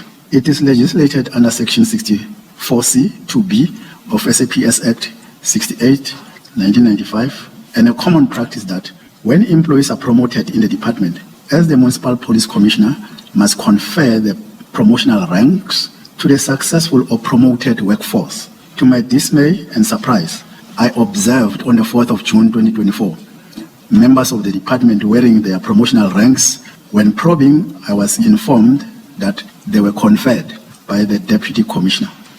I will reiterate that same was executed without my permission, no engagement by the Deputy. Your intervention will be greatly appreciated in remedying this emerging practice within a policing department, where command and control is paramount in the reporting structure. You then, at paragraph 34, reference a document you've marked JM9 that appears at page 52 of the annexes file. And at paragraph 34, you say this is the city manager's response to the letter you've just read into the record. Is that correct? That is correct, Essie. And you state in your paragraph 34 that in this letter she pointed out that all my powers in terms of section 64 capital C of the SUBS Act are to be exercised subject to her directives as the chief executive officer. You see where you state that? I could see that. Now, with that in mind, please have regard then to JM9 at page 52, and I would like you to read items 4 and 5 of that letter. JM9, what paragraph? Starts at page 52. Directing you to paragraphs 4 and 5. Thank you, Essie. Commissioners, this reads as follows. The heading is disregard. Okay, it was the response of Dr. Mashazi, yes, who was the city manager to me. She then indicated the heading was disregard, non-observance of police municipal commissioner in the EMPD by Deputy Municipal Commissioner J.D. Mkhwanazi. Your letter dated the 5th of June 2024 refers, I have considered the content and respond as follows. Chief, I apologize. Yes, that is the opening paragraph. I was suspended from work. Thank you. Yes, we are sitting here today. Do you remain? I remain. Yes, sorry, my mic was off. I have to repeat the question. As we are sitting here today, I think it's a year and close to 2 months later. Are you still on suspension? That is correct, Commissioner. I'm still on suspension. Yes, Commissioner, go ahead. Chief Mapiyeye, that letter, which is the response from the city manager, is dated the 7th of June. And then in paragraph 7 thereof, she says, in considering the content of your letter, I am concerned that there may have been oversight in certain processes, as you outline, and recognizing both our roles and responsibilities as regards the municipal police services, I believe that going forward we should avoid any ambiguity on common practice by drafting a policy to specifically address the unique position at the EMPD. And then she thanks you. She says, I thank you for drawing this situation to my attention, which suggests that this may have been oversight indeed, and kindly request that she may not have been aware of all of this, and kindly request that you commence the drafting of the policy to address such matters. And that's what I'm interested in. Did you commence the process of drafting the policy? It is in June that she says this to you. And by the time you're suspended, is there such a policy in place? Thank you, Commissioner. In this letter, a response was dated the 7th of June, 2024. I did not commence with any policy because I've explained to her that we are guided by the SUBS Act, issues of recruitment and discipline. How do we deal with police members? So I couldn't have crafted another policy which will run parallel with the city's policy. So I could not. And even if I could have thought of something doing consultation with other metros, time was pushing me to go home in August. Because in August, this was in June, July. In August, I then started to receive unpleasant news about myself on national TV about sexual harassment issues. So I had no time anymore to kind of think about what then needs to be happening with maybe a memorandum, because I was now moving towards the suspension, which finally took place in September. So I did not, in short. Thank you, Chief. Thank you, Commissioner. Through you, Chief Mapiyeye, and just for purposes of record, when Commissioner Baloyi referred you to this particular response by the city manager, if you look at page 53, you see across her signature, by hand she's dated it the 7th of June 2024. Do you see that? That is correct. SC. Okay. If you go to page 52, the start of that letter, before the subject line, the typed date is the 6th of June 2024. I draw this to your attention because when I refer to this particular annexure, I use the date appearing on page 52, and Commissioner Baloyi used the date appearing handwritten at page 53. I just need you to confirm for the record that we're talking about the same document, notwithstanding the conflict in dates. That is correct, Commissioner. That's the same document. Thank you. We then move on, Chief, to your next chapter. And this starts at page 12 of your statement. You've headed it Criminality within EMPD. Are you there in your statement? I'm there, SC. You have an introductory paragraph under that heading. And thereafter, you have a subheading. Can you quickly take us through the introductory paragraph at paragraph 38? Okay, EMPD has, through some of its senior members, here we have picked up that some of our senior members were involved in blatant criminal acts and disregard of law. I will enumerate these below under specific headings for the benefit of the Commission. Thank you. And then you proceed to deal with matters under specific subheadings, the first being what you call the blue light saga. That is correct. Deal with this from paragraph 39, and you deal with it fairly extensively. So if you could, we could start at paragraph 39 and we work our way through your statement. Thank you. Thank you. See the headlight there. It's a blue light saga. During or about February 2023, the EMPD received an inquiry from a journalist, Mr. Jeff Weeks, regarding the use of blue lights in civilian vehicles, with the seeming approval of EMPD. At the time of this inquiry, I was on leave, and the Deputy Chief of Police, Auxiliary and Support Services, that is Commissioner Revospis, who was appointed as the Acting Chief of Police in my absence, took charge of this inquiry and initiated investigation into the allegations with immediate effect by the time when I received it, because it was on the media. There is an attachment which is J10 and a copy of his appointment letter also in this regard. That was Commissioner Spies who was acting. And then bullet number 40, in summary, the allegations was that Brigadier Mkhwanazi had, amongst others, unlawfully authorized the installation of blue lights in the vehicles in question. The vehicles in question were said to belong to CAT VIP security. Such installation will be unlawful as the use of blue light is, in terms of the National Road Traffic Act 93 of 1996, restricted for the use by law enforcement services, that is SAPS, Metropolitan officers, traffic officers, and South African National Defence Force, that is military police. So the use of blue light is only restricted to those. And upon my return from leave, Commissioner Spies made a report to me on this matter, advising that flowing from his investigation, he had referred the matter to the Internal Affairs Unit in the Compliance Division, as well as to the Independent Investigative Directorate for Investigation and Recommendation. He further advised that he had, on the 3rd of March, also opened a criminal case against Brigadier Mkhwanazi for fraud and corruption arising from these facts at the police station in Boksburg. It is my understanding that Brigadier Mkhwanazi denied having installed these lights. He, however, insisted that the EMPD maintain a formal working relationship with CAT VIP Services Company, owned by Mr. Matlala, on the basis of which certain vehicles were donated to EMPD. He submitted, in support of his claim, the following documents. These were submitted to the Acting Chief. An alleged memorandum of agreement concluded with Medicare 24 during 2021. A copy of his document is annexed MJ11. An alleged memorandum of agreement concluded with CAT VIP Protection during 2021. A copy of this document is annexed JM12. Okay, and now those two documents, JM11 and JM12, appear in your big file, starting at page 55. That would be JM11. And you say that is an alleged memorandum of agreement concluded by Brigadier Mkhwanazi, Medicare 24 during 2021. That is correct, SC.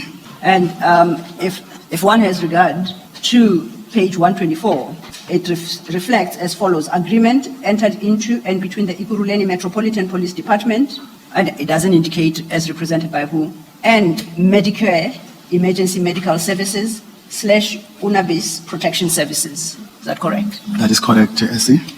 Maybe a correction. You said page 124. Your patination is page 55. Page 55. I apologize. That's what happens when there's recycling of documents. I do apologize. It's page 55. You confirm that's how page 55 reads. That is correct, SC. Now, if we skip the content of the agreement itself and go to page 60, you will see at the bottom of the body of that contract, the end of that contract or agreement, at page 60, it has got under effective date 10/2021. That is correct, SC. And then there is a signature above a name, J.D. Mkhwanazi, Director, Specialized Services. That is correct, SC. And I see above that in a box, a choice is made between support, not support. A choice seems to be supported. That is correct, SC. Am I reading this document correctly, your JM11, therefore, that it starts off with the support of J.D. Mkhwanazi as Director, Specialized Services? That is correct, SC. I see that on the same page, there was space for approval by Jim Zolo, Deputy Chief of Police Operations and Specialized Services, but that space remains unsigned. That is correct, SC.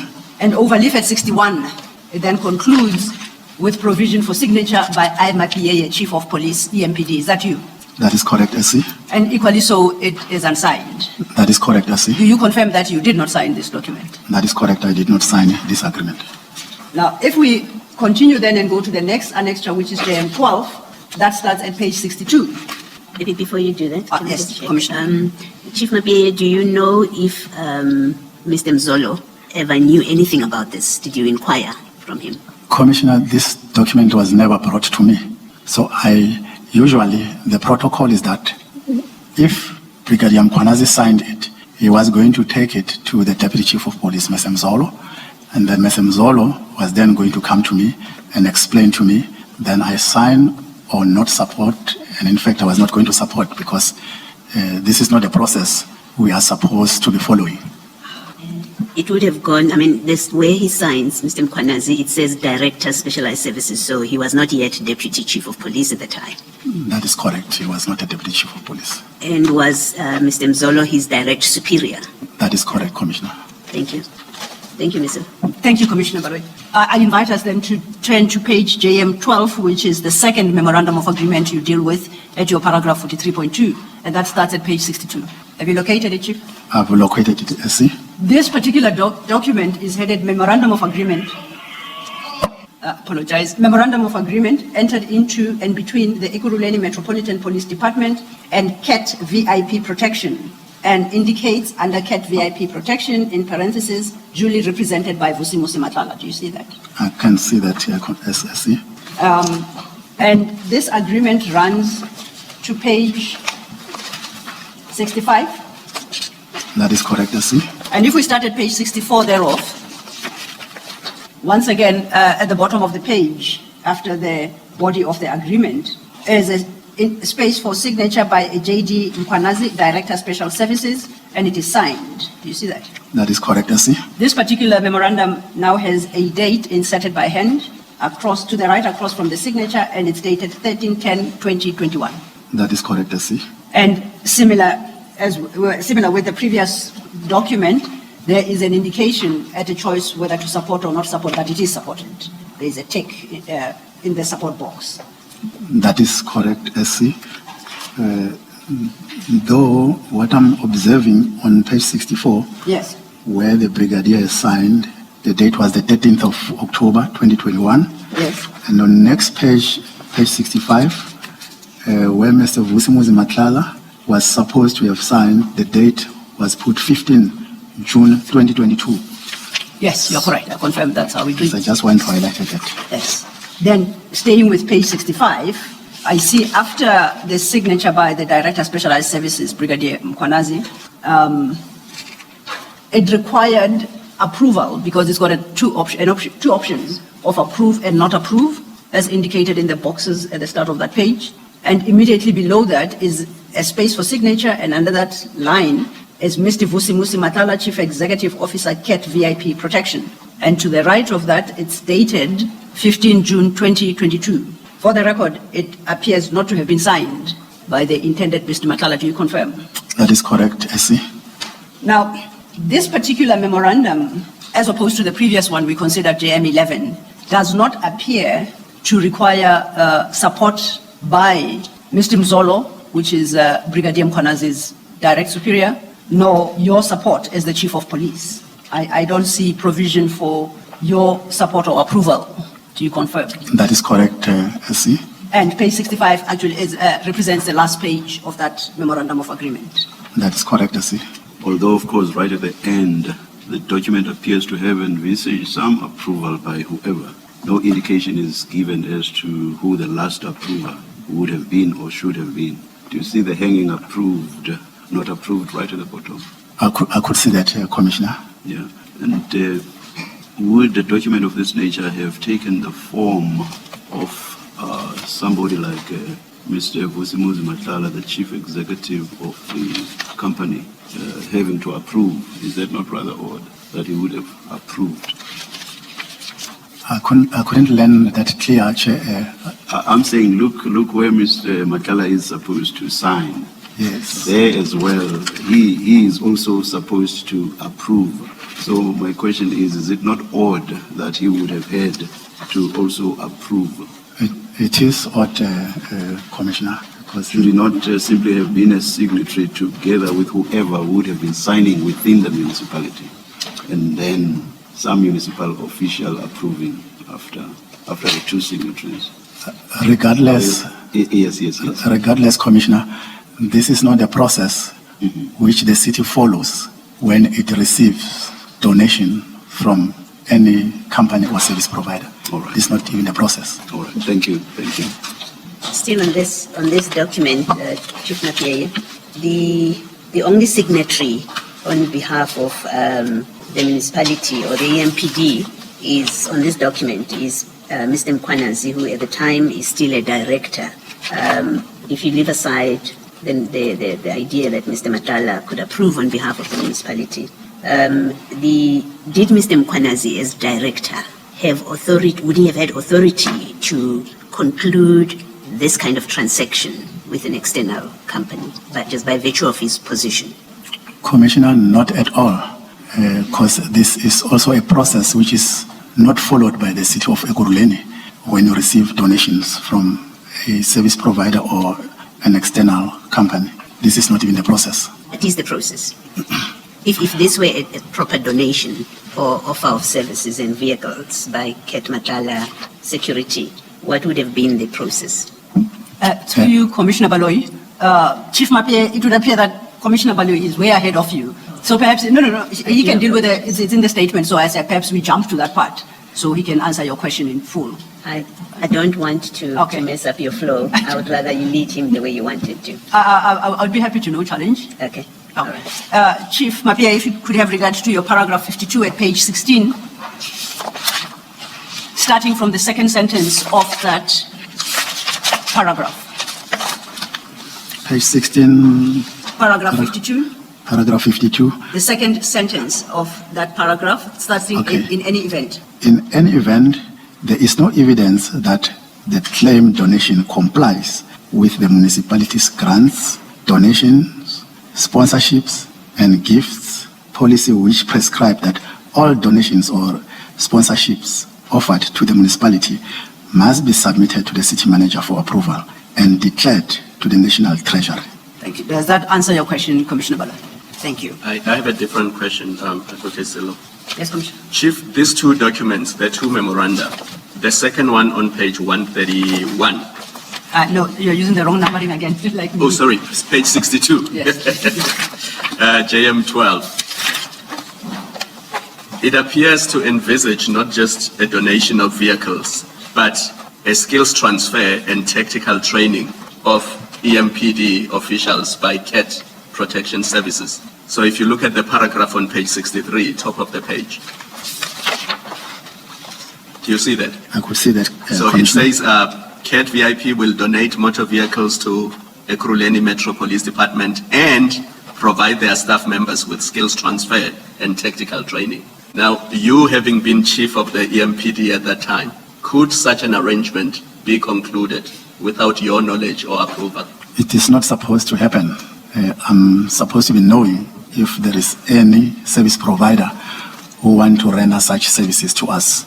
And I will have then to follow the right processes to get that service provider on board. But you say these are the documents Brigadier Mkhwanazi, he was not Brigadier at the time, but these are the documents he produced to justify the reason why CAT Protection Services was using the blue lights. That is correct, Chair. He said because there were these MOUs between CAT Protection Services and EMPD. That is correct, Chair. We only managed to pick that up immediately after the media query. Thank you, Commissioner. Come on. Getting back then to your statement at paragraph 44, having considered these memoranda, both of them, JM 11 and JM 12, you draw certain conclusions. At page 13, paragraph 44. Please wait a moment, Chief Mapiyeye. Yes, Commissioner. No, quite in order. There's quite a bit to go through, so one has to go back and forth. In the first memorandum, it's about provision of services which include drawing blood and at roadblocks. To the extent that this discussion now is about blue lights under that heading, that's why we're having that discussion. If you go to page 60, yes, there's that last bullet point, and I was checking whether we have heard anything about it. At page 60. Page 60, correct? The last bullet point. And perhaps you should read, because this is where the question about why there are vehicles that have blue lights is addressed in the memorandum. Can the witness read that into the record, perhaps? It's absolutely important. Chief Mapiyeye, you remember we were dealing with these two sets of agreements, JM 11 and JM 12. That is correct.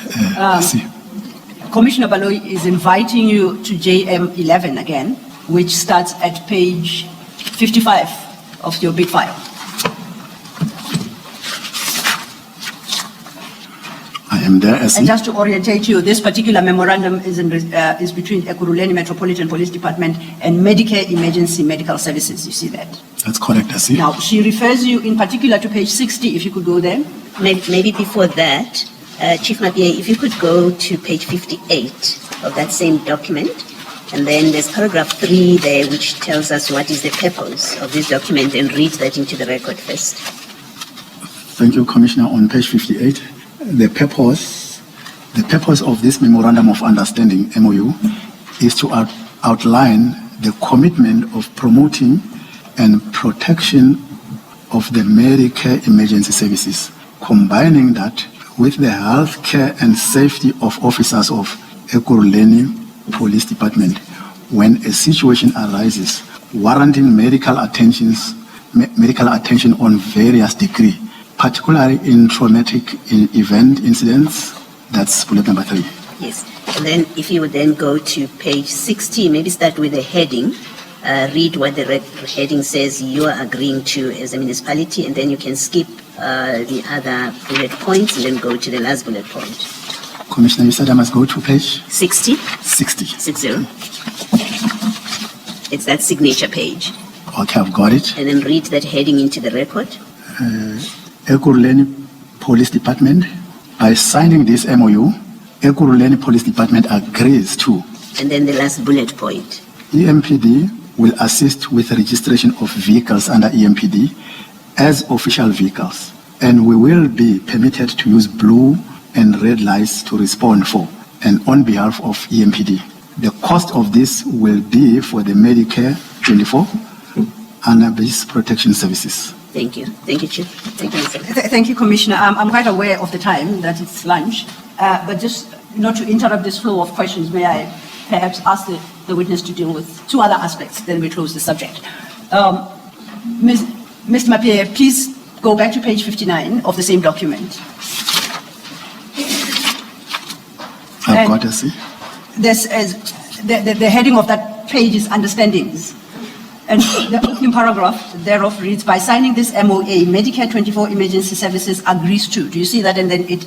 That is correct, I see. Okay. I would like you to read items 4, 5, and 6 into the record, please. Item 4, Medicare 24 Cannabis Protection Services can assist when needed. All members are registered with CIRA and are issued firearms through our VIP protection unit that are owned by the Medicare 24 holdings. Yes. Then number 5, the CEO's health qualifications and legal degree can assist when needed in an event of a drug bust, and I can give legal advice where needed.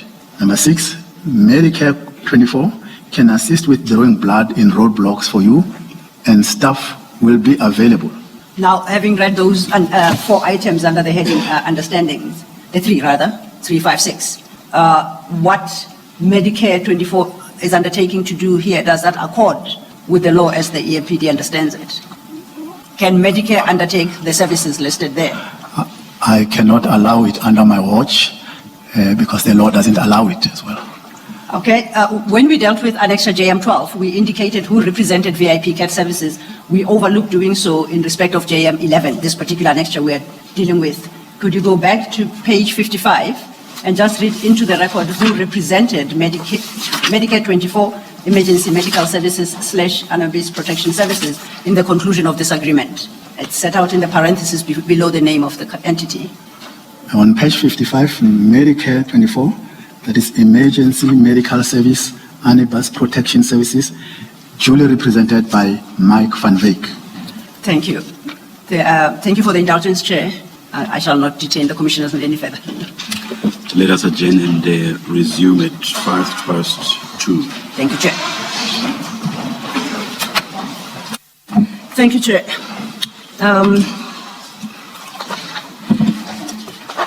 Chief Mapiyeye, when we broke for lunch, we had dealt with your paragraph 43 at page 13. Can I ask you to turn to the page?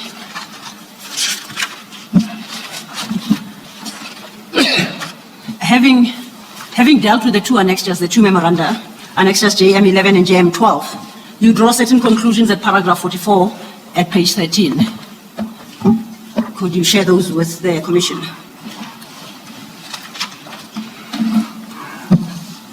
Thanks, SC. Yes, sir. With that page 13, and on the other file, what page is that again? Page 13 of the small file, your statement. Got. I've got page 13. And I'm inviting you to share with the Commission the conclusions you draw at paragraph 14, at paragraph 44, at page 13, at the bottom of the page. Are you there? I am there. Please share the contents of your paragraph 44 with the Commission. Thank you. Thank you, Commissioners. On page 13, I'll start at number 42. No, at paragraph 44, sorry. Paragraph apologies. 44. Yes. You recall paragraph 43, that's where we deal with the 2 memoranda of understanding, of agreement. That is correct. We dealt with JM11 and JM12 before the lunch break. That's correct. So I say from paragraph 44, you draw conclusions about those 2 documents. Yes. And those conclusions I would like you to share with the Commission. I submit that these documents are fraudulent. I say so for the following reasons. Both annexures are signed by Brigadier Mkhwanazi alone of the documents we have been going through earlier before lunch. Yes. Both make provisions for my signature as the Chief of Police, and neither was approved by me. I think we need to make a correction at 44.1.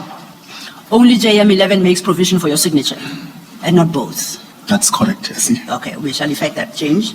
You may continue. 44.2, during 2020, the City of Ekurhuleni had issued a public tender for the appointment of security providers for the provision of security services for all the City of Ekurhuleni facilities and other associated security services. On the 12th of August 2020, 10 service providers were awarded contracts to provide these services at various City of Ekurhuleni facilities. I annexed here to a list of 10 service providers marked JM13. I also attached marked collective annexures JM14, 1 to 10. The respective appointment letters of these service providers, as is apparent from this list, CAT VIP service was not a service provider to the city at the date of the purported signature of memoranda of agreement by Brigadier Mkhwanazi. Can I refer you quickly to annexure JM13 that appears at page 66 of the bigger file? That you say at paragraph 44.2 is a list of the 10 service providers for security services that were awarded contracts following a public tender on the 12th of August 2020. That is correct, SC. And you state that on that list, CAT VIP services is not listed as one of the service providers. That is correct, SC. If you could then go further from page 67 of that bigger bundle, that's annexure GM14. And at GM14, you have included the appointment letters for each of the service providers listed at JM13. That is correct, SC. And do you confirm that a review of those award letters does not produce an award letter in respect of CAT VIP services? That is correct, SC. Okay, now getting back to your statement at 45. That's still at page 14. Notwithstanding the above, Brigadier Mkhwanazi submitted to me a report in which he claims that CAT VIP Security Services is one of our security companies contracted to the municipality. I attached this report marked JM15. And may I refer you then to JM15 at page 88 of the bigger file, the annexures file? I've got it, I got page 88. Under tab JM15. That is JM15, yes, correct. Okay. You say that this is a report submitted to you by Brigadier Mkhwanazi in respect of these memoranda of agreement and engagements with CAT VIP services, correct? That is correct, SC. And you confirm that at the top of that document at page 88, it does indicate it's to Chief of Police Isaac Mapiyeye and it's from Director J.D. Mkhwanazi. I could see that, I confirm that. And if you go, just rush forward to page 90, that report is signed at the bottom of page 90 by J.D. Mkhwanazi, Brigadier Specialized Services, EMPD. That is correct, SC. Could you read the subject line of that document into the record appearing at page 88? From page 88, SC. Please read the subject line. Subject, working relationship with a CAT security service / other security companies. Okay, now if I could refer you further onto the page under the heading background. Please read into the record the first 3 lines or the first 2 sentences. Background, I would like to confirm that we have a working relationship with CAT Security Services and its subsidiaries, Medicare 24 Emergency Medical Services. This relationship started in 2020 during COVID-19. Please continue. The aforementioned entities were enlisted to assist our officers with free testing, treating uniformed personnel which tested positive, including their close family members at their Boksburg-based clinic. Now, to your knowledge, during the COVID-19 pandemic, did any of the members of the EMPD receive free testing and other related COVID-related services from any service provider? Not to my knowledge, SC. How were the services treated by the city at the time? I remember there was one service provider, I just forgotten the name, but it was not this Medicross 24. Yes. There was an MOU which they facilitated through the office of the city manager. Yes. They were then assisting some of our officers with the treatment of the COVID-19. Did the city pay for those services or were they rendered free of charge? Chair, I don't have the details of, okay, because it was never signed by me, but it was concluded from the office of the city manager. Okay. Can I invite you then to page 15 at paragraph 47 of your statement?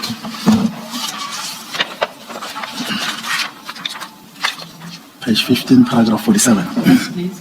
Sorry, Advocate Silo, what is the date of this document on page 88, JM15? As appears on the record, it's not dated.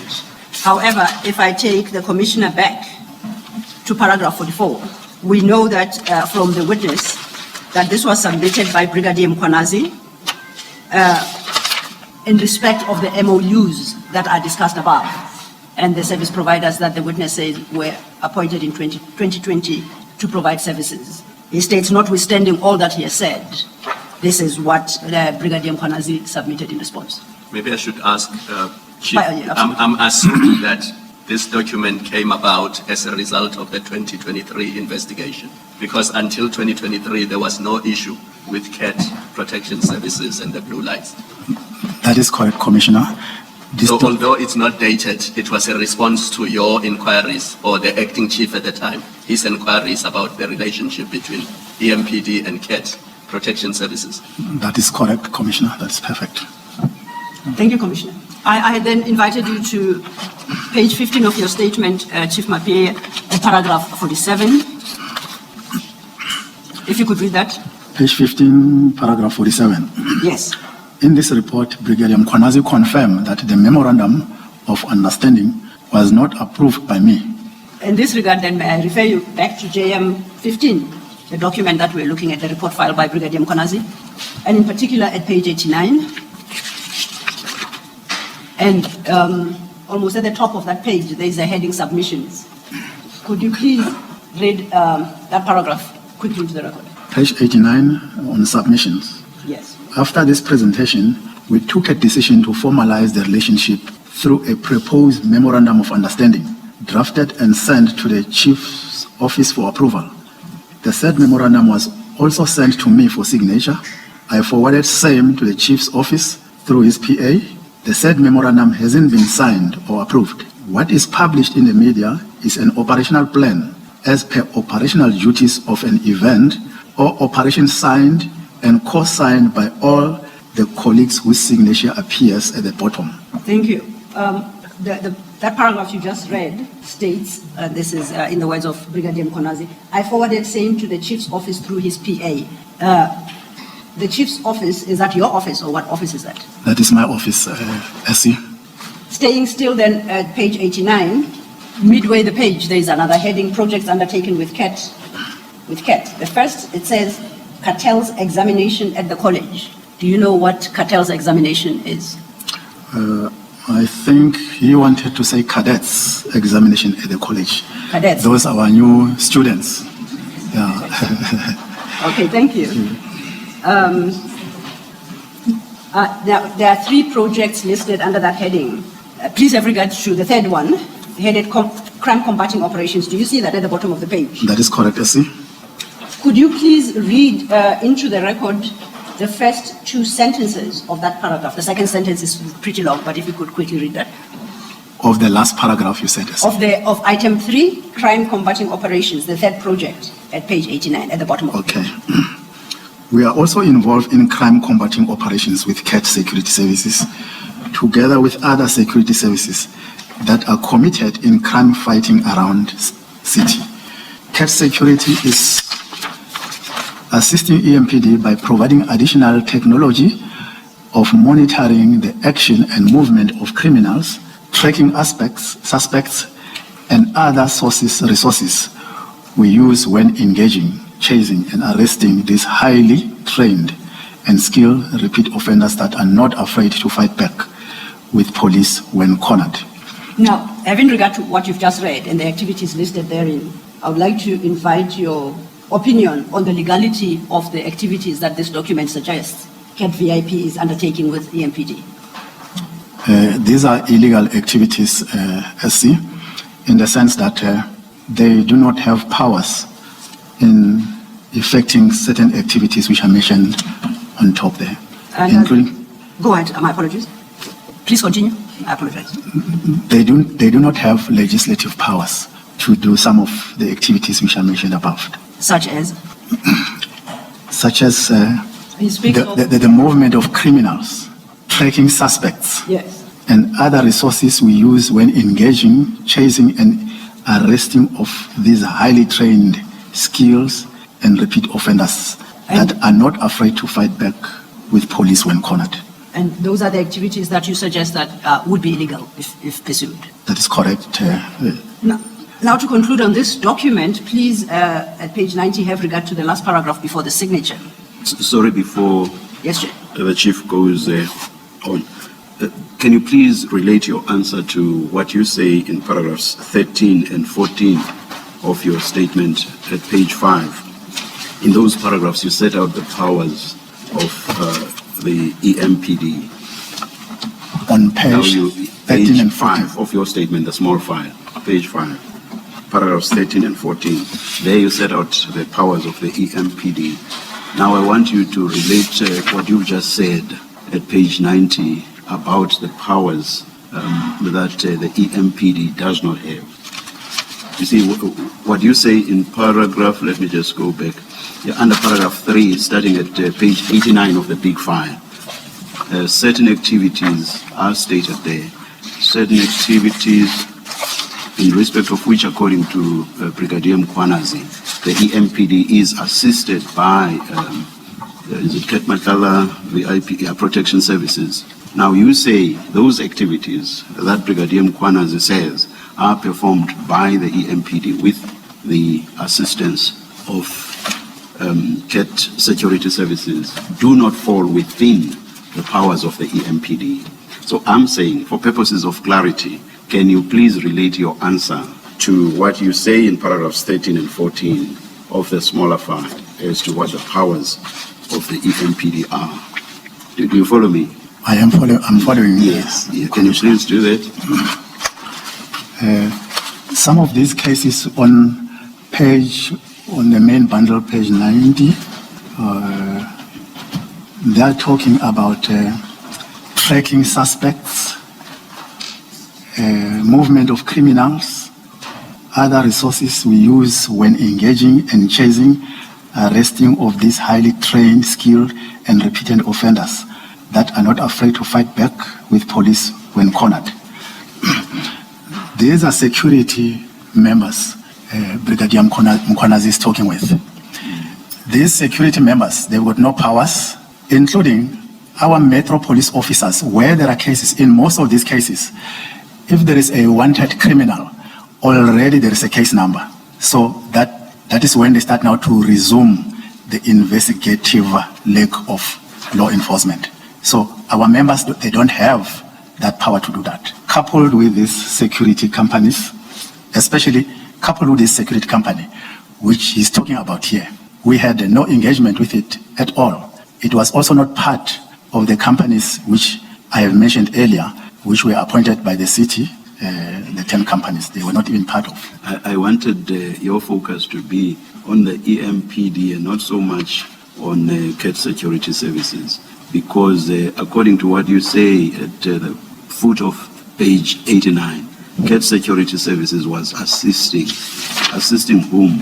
Assisting EMPD. That's what you say, the first two words at page 90. So CAT security services assisting EMPD. So my focus is on the powers of the EMPD, not the powers of CAT security services. But perhaps let's leave it there. Or perhaps I may give a shot at it. Thank you. We are reading this report that Brigadier Mkhwanazi filed with you. That's correct, I see. In support of this memorandum of agreement. Now, the chair refers you to page 89, the bottom of page 89, under that project, crime combating operations. You see that? I could see that, I see. And at the last sentence of that, which is the start of the second sentence, CAT security is, if you turn over leaf, assisting EMPD. Are you following? I'm following, I see. And then that proceeds to list the activities of the EMPD and suggest that in carrying out those activities, EMPD is assisted by CAT VIP. You follow that? I follow, I see. Now the chair invites you back to your statement. If you could go to your statement then at page 5. I am at page 5. And at paragraphs 13 and 14, which is where you deal with the powers of the EMPD. That is correct, I see. Now, the question, as I understand from the chair, is considering the activities listed in page 89, page 90, do they accord with the powers as you have explained them in your statement at paragraphs 13 and 14 at page 5? Partly, I responded on that, Commissioner, in the sense that most of the cases which I'm looking at page 90 Some of these cases will have already a case number. I don't have the details of all the cases. But for the fact that Metropolice don't have investigative powers, it's only SAPS who has those powers. So they were acting outside their mandate. So apologies. So then if I understand, let me check my understanding. You are suggesting what is listed at page 90 of JM 15, where it said EMPD tracks suspects, speaks of tracking suspects, right? At page 90.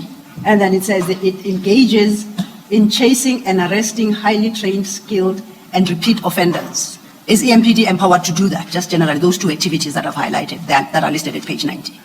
Certain, yes, when we are accompanied by SAPS. Okay, I'll put it differently. EMPD on its own, can it undertake those activities? Regard being head to what you say at paragraphs 13 and 14, where you set out the powers, the limited powers.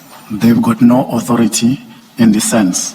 When I read here on page 90, yes, we even talk about repeat offenders. You cannot be a repeat offender not even have been arrested before. So you will obviously have been having a criminal case. Okay. So they are assuming the work of police to do investigation. Okay, understood. Hope that helps a bit. Thank you, Chair. Chief, on that report from Mr. Mkhwanazi at page 89, where Mr. Mkhwanazi lists maybe let me start off with where the heading submissions at page 89 in that big bundle.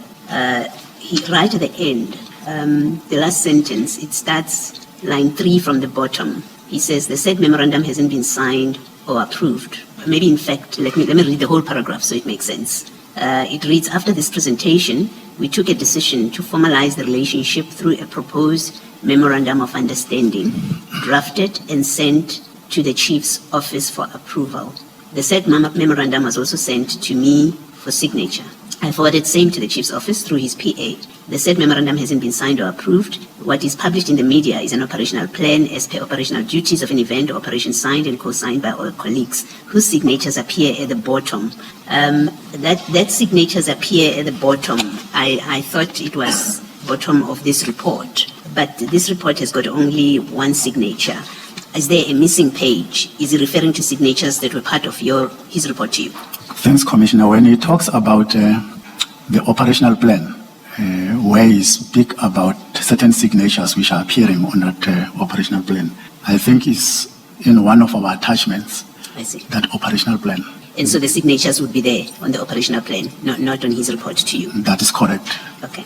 And then the second heading, projects undertaken with CAT. The first one, you've corrected it, cadets examination at the college. And then towards the end, it tells us, we requested in the 1, 2, 3, in the third line, after papers in ink, comma, he says, we requested the intervention and the commitment that Mike van Wyk made and fulfilled in terms of printing and producing documents that made cadets to write their exams with our EMPD at the cost of more than 300,000 at that time as per their estimation. Did you ever investigate or find out whether indeed such a service was provided by CAT, by this Medicare, whichever, I can distinguish Medicare and CAT, whichever of these two companies? Commissioner, on his own statement, when it was requested by the acting chief of police, Mr. Spies, he committed himself that they offered him 300,000, I think, for stationery for the cadets at the college.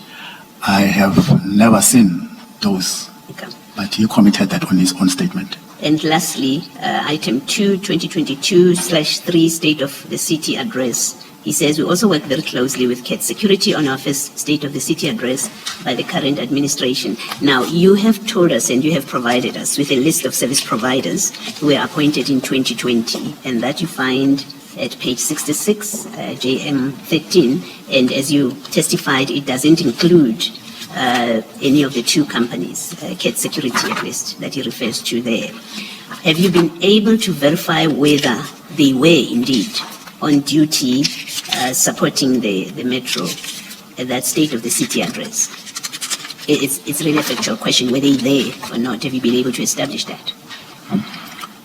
Through you, Chair. Commissioner Baloyi, may I point out that Chief Mapiyeye deals with that particular aspect, the State of City Address, from paragraph 57 in the statement, which would be a page. I'm happy to leave it. So we can pack it, and then when he deals with that aspect, it will address most of, if not all, the questions that you've raised. I'm happy to do that. Thank you. Thank you, Mr. Do you confirm, Chief Mapiyeye, that further on in your statement, you do deal extensively with the 2022-23 State of the City address?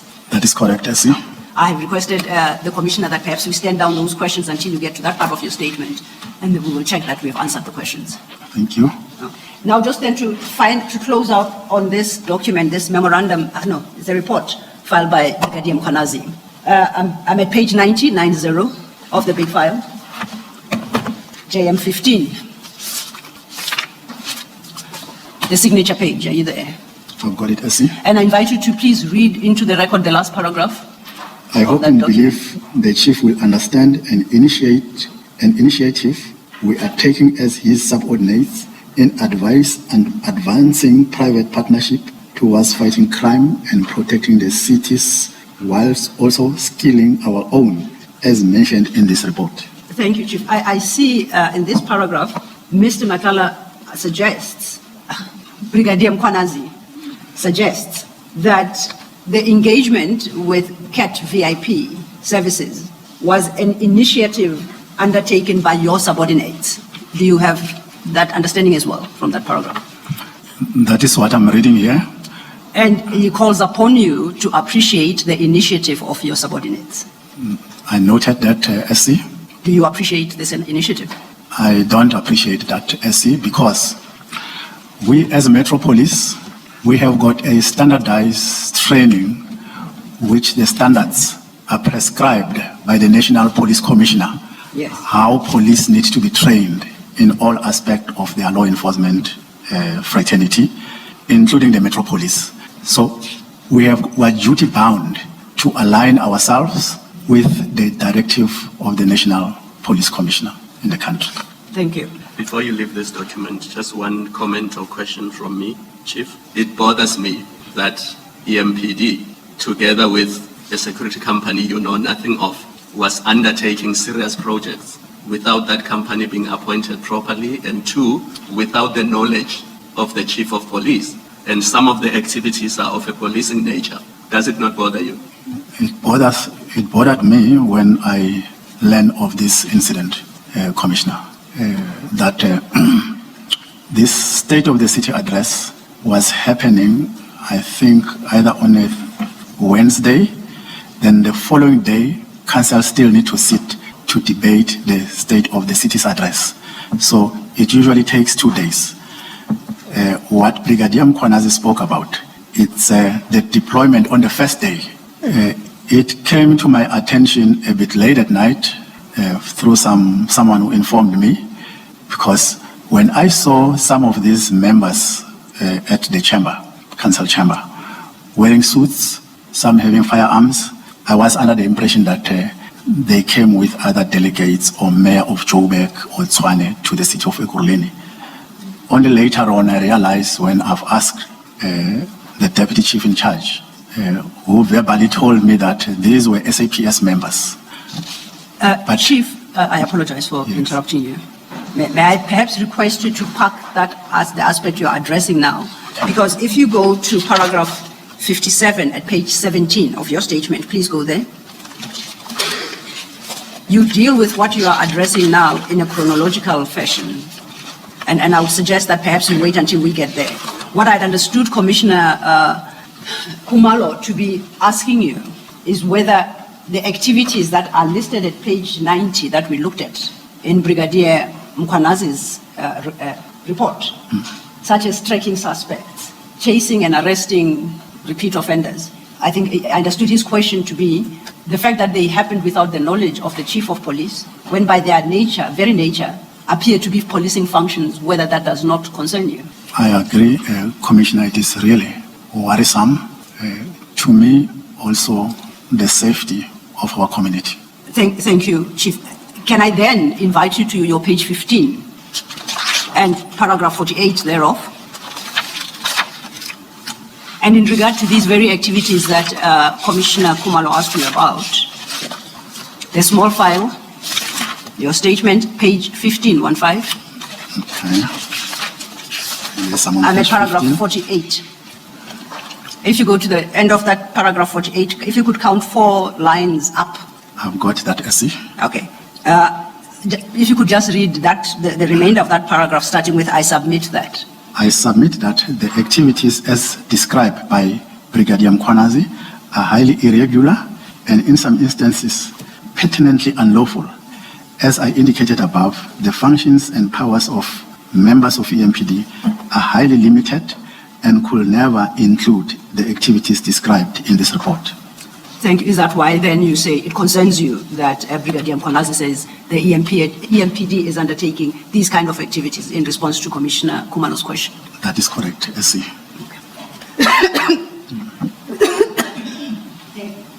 Thank you, Chief. Then we just quickly we turn to your paragraph 49 at page 15 still. You make the point at paragraph 59 that there are certain MOUs concluded by both the EMPD and the city. Do you see that? That is correct, Essie. And in this regard, you refer the Commission to Annexure JM 16. That is correct, Essie. Could you please turn to Annexure JM 16 at page 91 of the big bundle? I've got it, Essie. And this, according to your paragraph 49, is a list of 5 MOUs and 1 memorandum of agreement concluded by the EMPD, right? That is correct. And that this document, you state, is issued by the EMPD Research and Policy Development Unit. That is correct, Essie. So these are the 5 memoranda of understanding and SLAs. That is correct, I Essie. see on this list that none of them include CAT VIP services. Do you confirm? None of those MOUs include CAT VIP security services. And no, does it include Medicare 24 or any other derivative of that name? None, Essie. Do you attach this document in support of the contention that the MOUs as attached, JM 11 and 12, are fraudulent? That is correct, Essie. You then at page 16 from paragraph 50, you state that Brigadier Mkhwanazi did not have the requisite authority to conclude any memoranda on behalf of the city. That is correct, Essie. Where would that authority derive from? Who's got the authority? The person who has got authority to conclude memorandums of understanding is the accounting officer with the city manager. And your contention that Brigadier Mkhwanazi did not have the requisite authorities because he's neither of those functionaries? That is correct, he did not have. Do you know whether or not he could have had the powers delegated to him by the Chief Executive Officer and or the CFO? Would you know? I will know because I'm the head of the department. It needs to start with me. They need to brief me. Yes. If they want to cascade the responsibility of the city manager to my junior. So I should have known about it. And you maintain you did not know, and therefore that's the basis for concluding that he did not have the authority. That is correct, Essie. Continuing then to paragraph 51, you invite our attention to your document you have annexed as JM 17. Do you see it, paragraph 51? I could see that, Essie. In the big file, if you turn to page 92, that is where you locate your annexed JM 17. I've got page 92. It's a 2-page document. It appears to be a letter. It's dated the 15th of June 2022, and it's unsigned. It just concludes, kind regards, Mr. Vusimuzi Matlala, CEO, at page 93. You see that? I could see that, Essie. Now, at paragraph 51, you summarize the content of that document. Could you That is briefly correct. tell us what that document is and what it purports to communicate? On page 16, bullet number 51, there is on record a letter dated 15 June 2022 from CAT VIP Protection titled Letter of Intention to Commit. In this letter, the CEO of CAT VIP Protection, Mr. Vusimuzi Matlala, claims that the company has signed a memorandum of agreement with Ekurhuleni Metropolitan Police Department, which is EMPD, which aims to enhance the EMPD's efforts in crime prevention and community safety and to assist in VIP protection training, tactical training, and skill development. The letter goes further to claim that the company, in order to achieve this objective, intends to donate 4 vehicles and to lend EMPD a helicopter to fly for a maximum of 2 hours per month, which will aid EMPD to gain an aerial view of the city during their operations. I attach Mark JM17 a copy of this letter. That is the letter. As a matter of interest and based on your own policing experience, what value would you attach to access to a helicopter where you could fly it only for a maximum of 2 hours a month? How valuable would that be? Commissioners, those needed resources in the police fraternity, because you can curb crime in a very short space of time. But as I've indicated, that we cannot just accept donations without following the right processes. Continuing then with your statement, when you look at paragraph 52, you recall we dealt with the contents of that paragraph in response to a question from Commissioner Baloyi regarding policy and prescripts governing donations within the municipality. You recall that? That is correct. So we may then proceed to paragraph 53. And if you could just read the short paragraph 53 into the record. Paragraph 53. During 2023, I deposed an affidavit for the IPID investigation in which I made clear that the memorandum in respect of the 7 vehicles is a fraudulent document. I attached thereto a copy of this affidavit marked JM18. And I invite you to then go to the big file to page 94. That is your JM18. I've got it. I see. And it runs up to page 100, and it's signed by you under oath. That is correct. I see. This document, annexed to JM18, is undated. Is that correct? It doesn't have a date, does it? I did not see a date when I went through it. Yes. But you say at your paragraph 53 that you deposed to that affidavit for purposes of the IPID investigation into this, what you call blue light saga. That is correct. I see. So much as it doesn't have a date, if you know when it is, IPID started investigating and concluded, that's the time in which you would have deposed to this affidavit. That will be the proper logic, I see. Thank you. You deal with a few aspects in that affidavit, but am I correct to say the gist of it was to deny the validity of the agreement or memoranda of understanding purporting to donate any vehicles or some such to the EMPD by CAT VIP? That is correct, I see. I disown those memorandums which were signed by Brigadier Mkhwanazi. And then if we could read that together with your paragraph 55 and you reference Annexure JM19. And JM19 starts at big file, page 101. The document at page 101 you describe as an IPID report.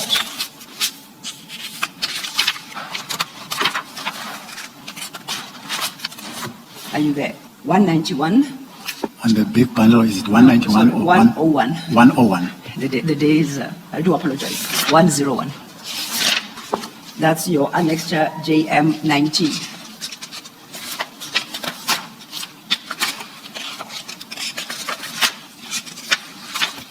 I've got it. Could you state for the record what that document is? The one which is on page 101 in the thick bundle. Yes. It's a report from IPID. Yes. After they dealt with their investigation into this blue light saga. And I would believe that at the right end, there are findings from IPID. Before we get to the findings, that document at page 103 has got signatures and it's dated. Could you read into the records the signatures and the dates? On page 103, it has been signed by senior investigator from IPID, that is Mr. Kulu, on the 1st of September 2023. Yes. And then the acting national head investigator, Mr. Kifela Kai, has signed September 2023. Now, at page 103, before the signatures in bold, is a heading IPID recommendation. That's correct, I see. Can you read the recommendation into the record? Based on the above information contained in the case docket, the IPID recommended steps be taken against Director Julius Dr. Mkhwanazi, personal number, for the contravention of MP Disciplinary Procedure Collective Agreement, Standard of Conduct 1, in bracket 1.2.5, conduct themselves with honesty and integrity. However, docket is referred to DPP for decision. Now, that is the IPID recommendation on this blue light saga. That is correct, SC. Were any disciplinary steps taken against Brigadier Mkhwanazi and concluded as recommended by IPID? No disciplinary steps were taken. What I know is the process to start the disciplinary proceedings started through my department, the internal affairs, who did the initial investigation. During the time of the acting chief of police, Revospis, they've done the initial investigation. At the same time, IPID took this docket and then they did their own investigation. Then they came with recommendations that disciplinary steps must be taken. Now, if you turn to page 17 of your statement, and in particular paragraph 56. Page 17 I've got. Paragraph 56, you summarize what became of that IPID recommendation. Okay. In the concluding paragraph of this report, IPID recorded that it awaited the EMPD's report relating to when disciplinary action was instituted and the outcome thereof to enable IPID to comply with the provisions of Section 30 of the IPID Act. Unfortunately, such a report was never filed by the EMPD due to the interference by the city manager, Dr Mashazi, the HOD, HR, Ms. Trashaga, and HOD, Legal and Corporate Advocate Bihari. Now, you deal further in your statement with disciplinary steps taken against attempts to discipline Brigadier Mkhwanazi. You deal with that from your paragraph 96 at page 26, correct? So we will discuss in detail the steps taken. Okay. But for the moment, you are indicating that the report that you had to have filed with IPID after taking disciplinary steps against Brigadier Mkhwanazi was never filed because due to the interference by the three persons you list there. That is correct. And just for... Do you mind, I think maybe when you are done with this question, if the witness chief reads the second paragraph on page 103, I think that's the finding of IPID. He read the recommendation. Indeed, I wouldn't mind at all. At this juncture, he can do so. You may invite him to. Chief, are you on page 103? That's correct, Commissioner. The second paragraph, based on the evidence, that's the finding of IPID. So can you read that into the record, please? Based on the evidence collected, and state has a strong case against the suspect as he acted unlawfully with full intent of corruption as CAT VIP and duly benefited as license fees of their vehicles were paid for by the city of Ekurhuleni. The suspect misrepresented himself and the EMPD. He presented a non-existent memorandum of understanding which was the basis of all fraudulent activities that took place. And the suspect in this case is who? That is Brigadier Mkhwanazi, Julius Mkhwanazi. Thank you, Commissioner. And then just to conclude, the concluding paragraph, you say, that you reference at your, of the IPID report, that you reference at your paragraph 56, is the conclusion that appears. You have lifted it directly out of page 103 of the IPID report, the requirement to file a report to enable IPID in turn to comply with the provisions of Section 30 of the IPID Act. That is correct. Merci. Thank you. Having dealt with... Are you moving to a new topic, Mr.? Are you moving to the next topic? I am. All right, maybe let me ask the question then. Chief, in that recommendation of the IPID, they say that, however, a docket is referred to DPP for decision in that last line. Do you know what has come of that? Commissioner, we were so frustrated with this case that for the longest time, we were told that it is with DPP. And I tried on several occasions to even approach the office of the DPP so that I can, because IPID is the one who refers these documents to DPP. So they go and get stuck there.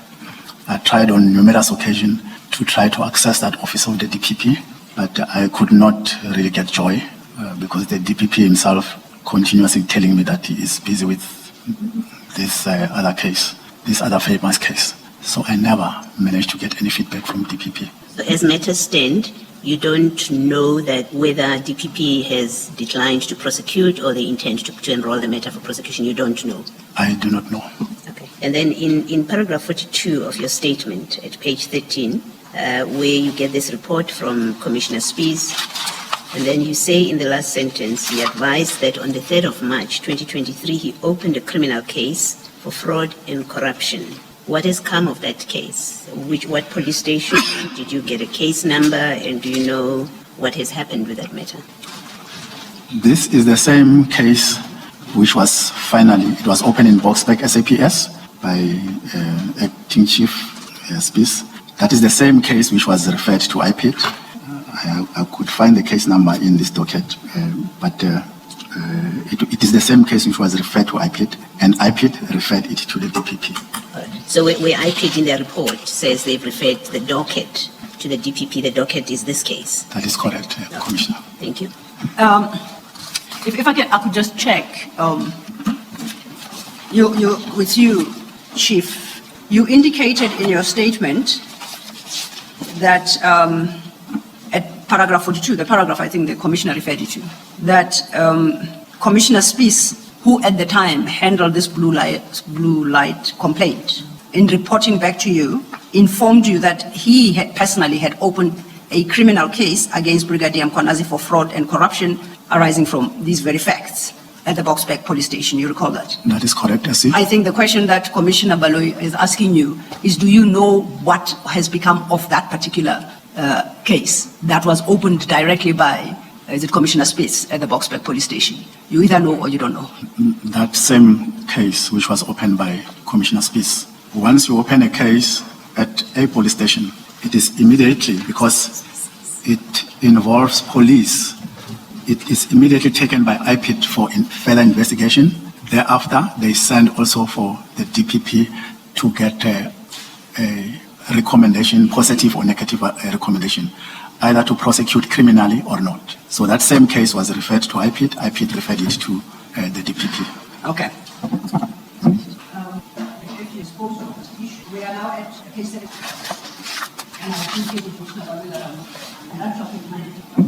thank you, Commissioner. I'll start again, Chief. I said, now that you have responded fully to Commissioner Baloyi's questions, I had said that that concludes our discussion regarding the blue light saga.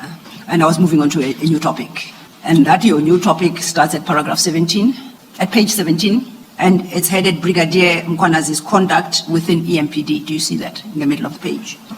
Or in the middle of page 17. Bullet 54, right in the middle of the page. No, that heading, Brigadier Mkhwanazi's conduct within EMPD, after paragraph 56. After paragraph 56. Okay, I've got it. You've located it now. So I'm saying that's what we are dealing with now. Okay. And just by way of summary, even if you flip through, you deal with three distinct cases of what you term Brigadier Mkhwanazi's conduct. The first is in paragraphs 57 to 59. The second is a different case at paragraph 60 to 63. And the last one from paragraph 64, the third, from paragraph 64 to paragraph 70 at page 20. Do you see that? I could see that, I see. So we are going to deal with each case in turn.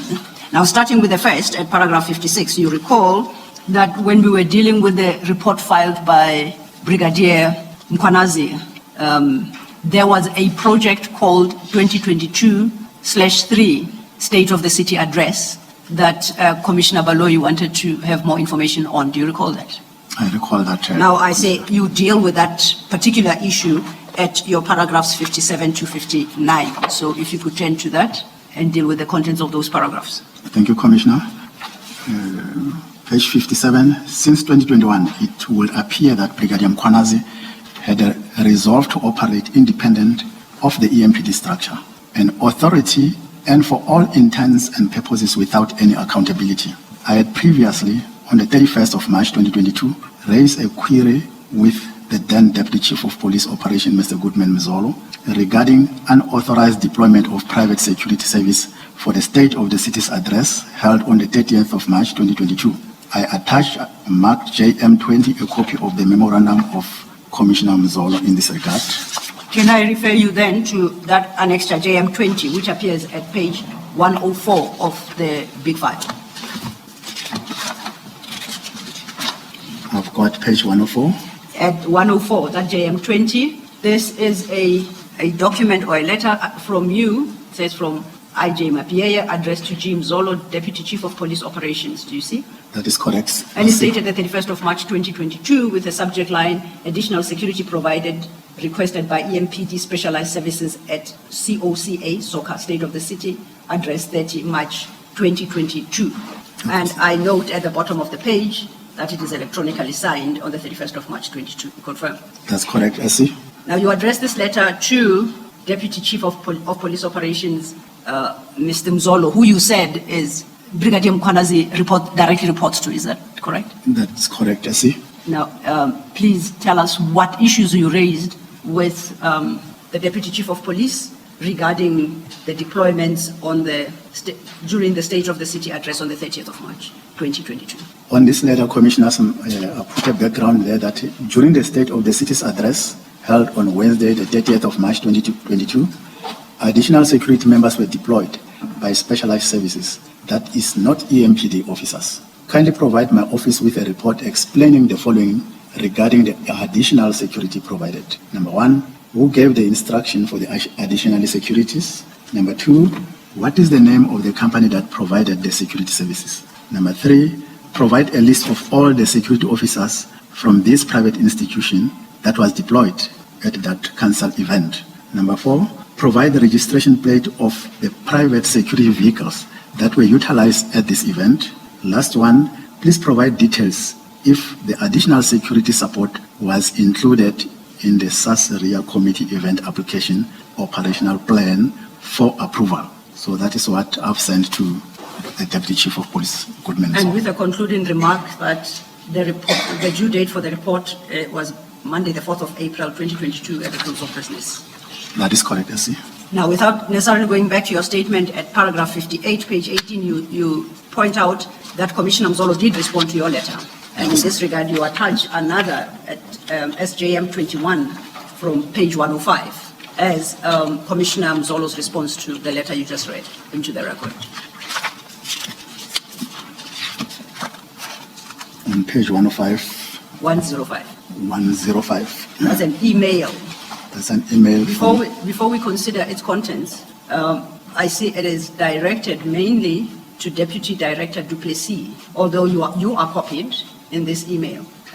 For the record, who is Deputy Director Duplessis? Deputy Director Duplessis is my staff officer who is running the activities of my office. And if you go back to page 104, your letter, below your name, where you indicate who that letter is from, it reflects that inquiries should be directed to I. Duplessis, Staff Officer, Colonel. That is correct. Is that the Duplessis that is referenced at JM 21? That is correct, I see. Okay. Now we can deal with the content of that letter or that email. The email on page 105 was from Mr. Mzolo responding to Ivan Duplessis, the staff officer. He indicated there that Deputy Director Duplessis, please note that I was not aware of the deployment of private security companies till I was asked by the Chief of Police. I thereafter spoke with Director Mkhwanazi, who confirmed the presence of the private security company at the SOCA, that is the State of the City's address. I spoke to Director Mkhwanazi to respond to the attached memo from the Chief of Police before close of business hour on the 4th of April 2022. Yes. So Commissioner Mzolo said he does not know anything about deployment of these services. That is correct, I see. And he indicates that he requested that Brigadier Mkhwanazi respond directly to you. That is in correct. regard to those issues that you raised. That is you correct. say at your paragraph 59 that in fact he did respond on the 4th of April by email, and you attach there an email marked JM22 as Brigadier Mkhwanazi's response. That is correct, I see. Can we then turn to JM22, which starts at page 109?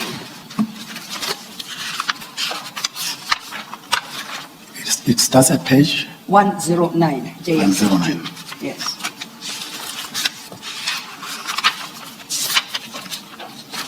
Now, JM22 reflects actually 3 separate emails, but as email threads go, we read from the last email, up. So the first email would have come from Brigadier Mkhwanazi, dated the 4th of April 2022 at 16:56, appearing about halfway the page at 109. Do you see that? I could see that, Essie. Above that is another email of the 11th of April, that's a later email, and above that yet another of the 2nd of February 2023. So we're going to start reading from the bottom email, which is the first email from Julius Mkhwanazi. That's Brigadier Mkhwanazi, correct? Okay, see, and that is on page 109. 109. Do you see? The email from Julius, which was on the 4th of April 2022. Yes. Addressed to me. Yes. Feedback report of security questions of SOCA. Yes. Good evening. Kindly receive the response to the questions of additional security that assisted at State of the City's address held on Wednesday, the 30th March 2022. We requested CAT VIP protection unit to assist our team of VIP with 8 specialized VIP members. After receiving information on the 29th afternoon of collapsing state of the city, targeting some of our principals within the city like the executive mayor, the speaker of council, the chief whip and other seniors, city officials and the guests of the city, I, Dr. Mkhwanazi, called an agent security meeting of specialized services on the 29th to respond the developing threats against SOCA and our principals. After identifying that the threats were not only on inner parameters, but included outer parameters, we requested CAT VIP protection to assist us with a team of well-trained protectors who are former members of SADF, Task Force, SAPS Tactical Unit, to give backup to our VIP escort. Deployment at outer parameters, high buildings, working with SWAT unit under our command as specialized services, whilst DEU, as a drug unit, and the CLU will continue to gather and give us information. All other uniform personnel will continue to secure internally and externally parameters. Now, overleaf it then details what services were provided by CAT VIP protection. We will deal with the remainder of that email shortly, but before we do so, in the second and third paragraph of the email, Brigadier Mkhwanazi speaks in the plural and states, we requested CAT VIP protection at paragraph 2, you see that? And then at paragraph 3, we requested CAT VIP protection. In light of Commissioner Mzolo's response that he was unaware of this deployment as Brigadier Mkhwanazi's direct superior, do you know who the we that Brigadier Mkhwanazi references? Who is the we that Brigadier Mkhwanazi references in this document? SC, I cannot tell whom was he referring to. Okay.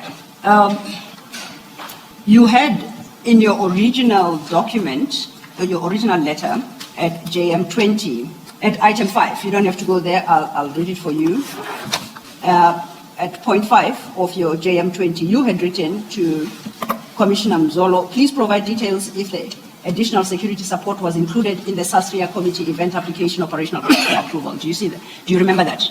I remember that. Now, it would appear on my reading, and I want to test if I'm correct, that Brigadier Mkhwanazi actually addresses himself specifically to that request at page 110 after he has listed the items that CAT VIP will be providing or provided. That is correct. And could you read the first line, the first sentence after that list, starting with all our security operational personnel? On page 110, 110. 110. CAT VIP protection and asset management. 8 VIP. No, after the list, skip the list. We know what he says was. I'm interested in the paragraph after that list. Okay. All our security operational. All our security personnel are not provided or submitted to SASRIA committee, but a formal security plan was developed and submitted to the Chief of Director Specialized Services, to the Office of the Director Specialized Services, Deputy Commissioner Operations and Specialized Services, and EMPD Commissioner for the final approval before the execution. Okay. Now, just to clarify a few issues, what does Brigadier Mkhwanazi mean where you had requested a JM20 details if the additional security support was included in the SASRIA committee event application operational plan for approval? That's what you had requested. And I understand him to say at JM22, page 1110, quote, all our security operational personnel are not provided or submitted to SASRIA committee, but a formal security plan was submitted. Now, when he says that all our security operational personnel are not provided or submitted to SASRIA committee, What does he mean by that in the Perhaps- context of your request? Perhaps, Chief, when you explain what does it mean, you should first explain to us what is this Sasria committee and the operational plan that is submitted for approval. Okay. Let me start with the Sasria committee. Yes. This is the committee in the city. When there are events, all the events, planned and unplanned events, there could be a protest march. There is a committee where you need to go and apply. So that committee comprises of relevant departments which are operationally. So that committee is called Sasria. So even when there are operational plans, that operational plan must go to this committee. There's a chairperson of the Sasria where you present your case, and then the operational plan will then be approved or not approved. Does that answer your question? Thank you. Now, following then on that explanation. Sorry, before we continue, Ms. Silo. Isn't there a body called Sasria that's outside of the municipality, even though I think the spelling is different? Isn't there? I will believe that, Commissioner, that events are not only taking place in Ekurhuleni. So there could be other massive events taking place. Thank you. There is Pirates and Chiefs. My co-commissioners have whispered to me that yes, there is, but Yes. that is something totally different. Thank you. Thank you. Thank you, Chair. Now that we understand what the Sasria Committee is, as you have explained, Chief, and its purpose, getting back then to Brigadier Mkhwanazi's response to you at 1110, I wanted to know what he means when his response is, all our security operational personnel are not provided or submitted to Sasria Committee. What does he mean by that? Or what did you It's- understand him to mean? It's only him who can understand this. I'm battling to understand what was he trying to convey. So you didn't understand him. We can only obtain that understanding directly from the author. That is correct, SC. Now, he then says, continuing on that line, a formal security plan was developed and submitted to the Office of Director Specialized Services. Who was Director Specialized Services at the time that this email was drafted? Was it himself? I don't see the date because he was the Director Specialized The Services. date is at page 109 at the beginning of that email, Monday, the 4th of April, 2022. I'm getting lost, SC, because he was the Director Specialized Services. So when he says a formal security plan was developed and submitted to the Office of the Director Specialized Services, he's talking about himself in the third person. Could be that. Could be, or is it? Who was the Director of Specialized Services at the time? He was the And at the Director bottom of Specialized that Services. email, it is signed J.D. Mkhwanazi, EMPD, Director Specialized Services. That is correct. So he's SC. That talking is what about I'm himself saying. in the third person in that paragraph. Do you see? I could see that, Yes. Commissioner.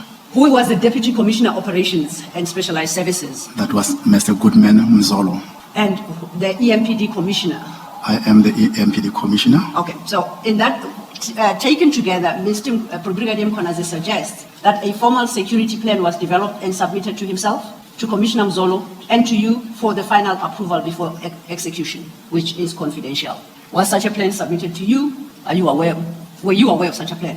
I wasn't aware of this plan, Commissioner. Now, if reference to EMPD Commissioner in that paragraph is reference to you, and this email is addressed to you in response, what does he mean when he concludes that sentence and informs you that that security plan, ostensibly submitted to himself, Commissioner Mzolo, and yourself, is confidential? He says, which is confidential. Is he suggesting that it's confidential for your purposes and you cannot have access to it? But it's indicating that I needed to approve it before execution. Yes. So I did not see this operational plan. Well, it would appear you couldn't see it because it is confidential as it states. I could understand that, Commissioner.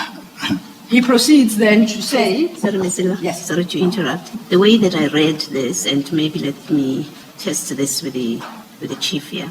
I understood this paragraph because it answers that question 5, right, about the submission to the Sasria committee and the details.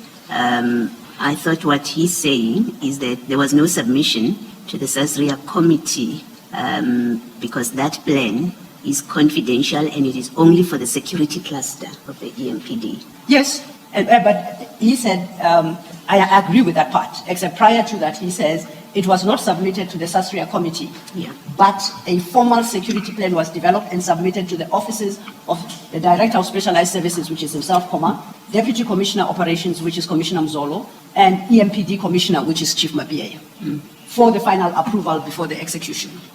So are suggesting that that document, that plan cannot then be confidential vis-a-vis the chief, because he was supposed to have approved it, as the chief correctly points out. Yes. All right. Well, once again, I guess only the author can really explain what he Can meant. explain what they meant. Yes, thank you. He concludes then, Chief Mapiyeye, that paragraph by saying it is only for the security cluster of EMPD.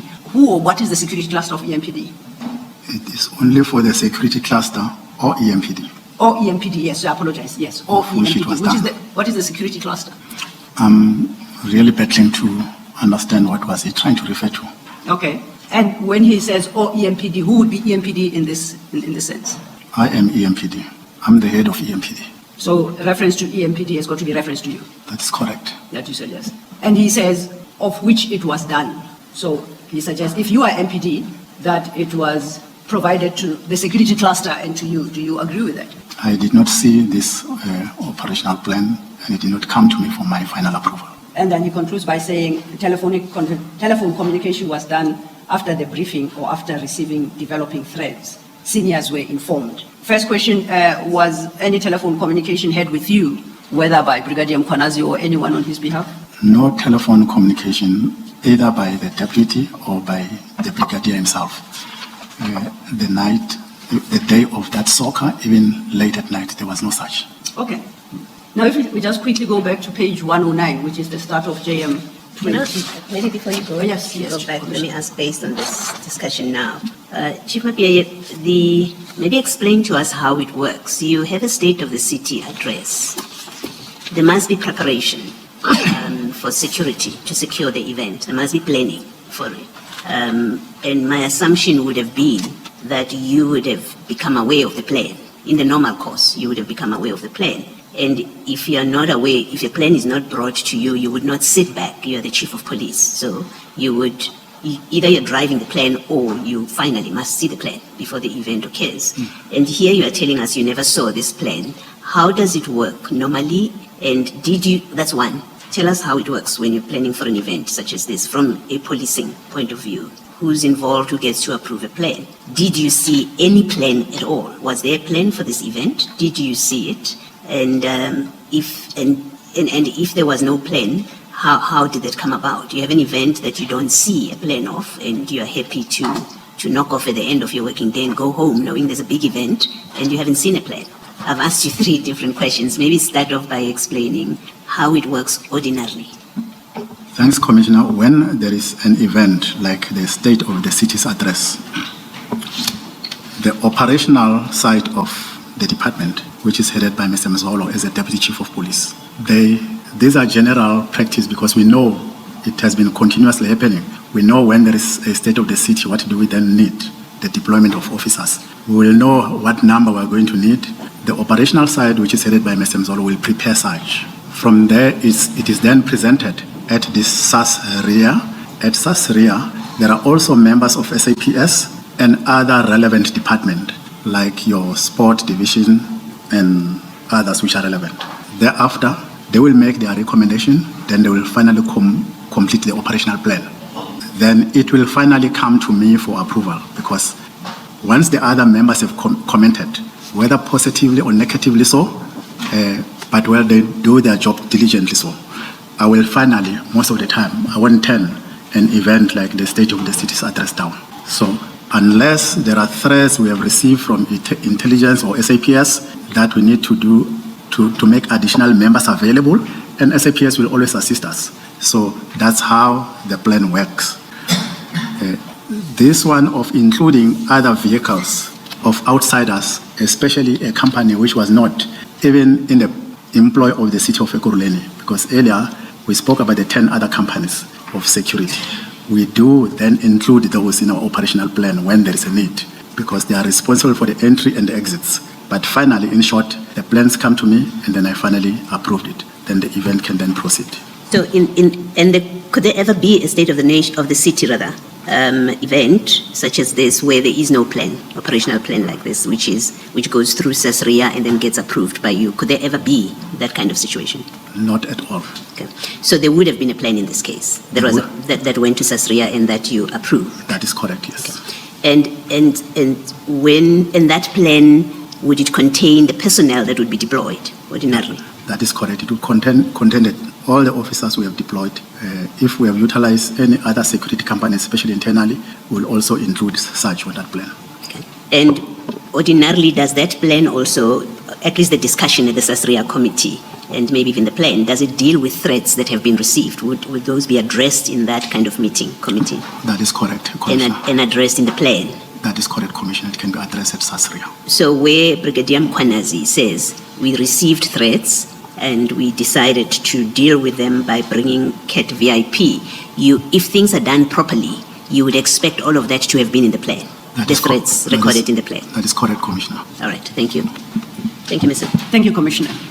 I'd invited you back to page 109, Chief. And in the middle of that page is the second email, in that email thread. That email, I read it to be from Ivan Duplessis. You have explained already who that is. Dated the 11th of April, 2022.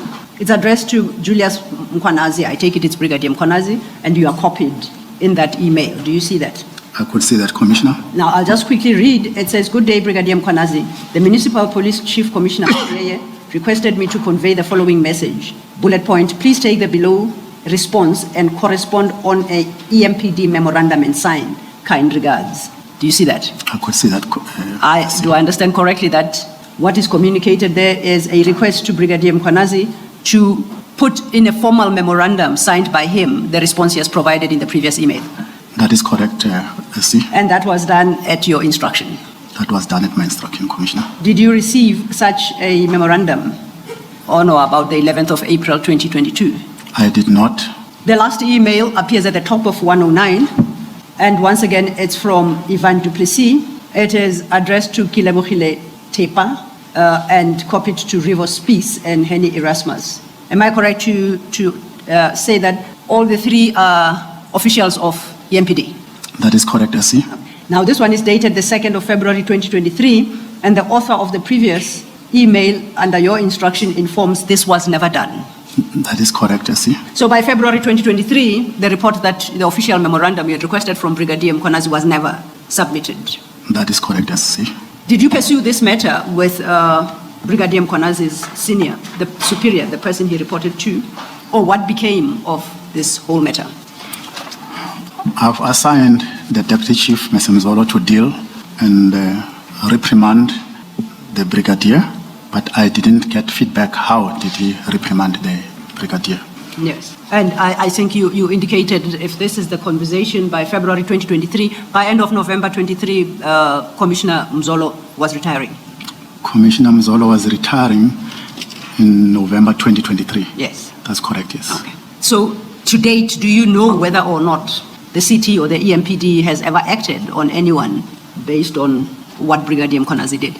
Do you know if any steps were taken at all? I was supposed to know as the head, but I did not really get feedback from the Deputy Chief how he dealt finally with this matter.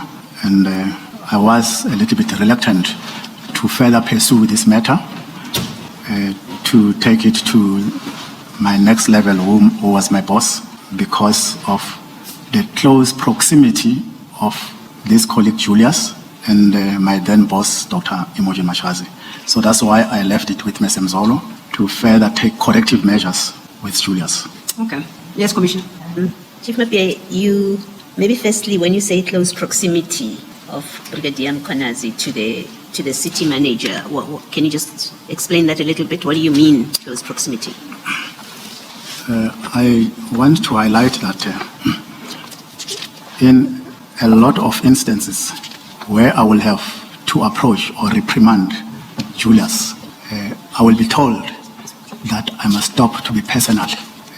And to me, my approach, I cannot target individuals. When something is wrong, it is wrong. But with this employee, Julius, he was a kind of like no-go zone. The second, and maybe it's more a comment, it may end up being really a comment, inviting you to comment if you have anything to say.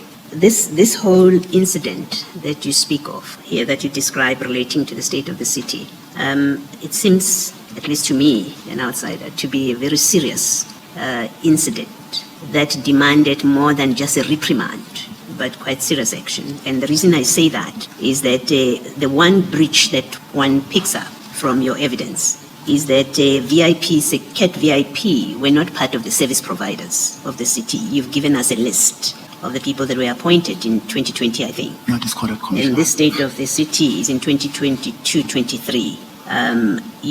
So you give us that list. They are not on that list, so they should not have been there.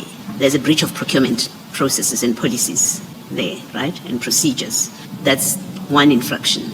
2, you have the chief of police and his deputy.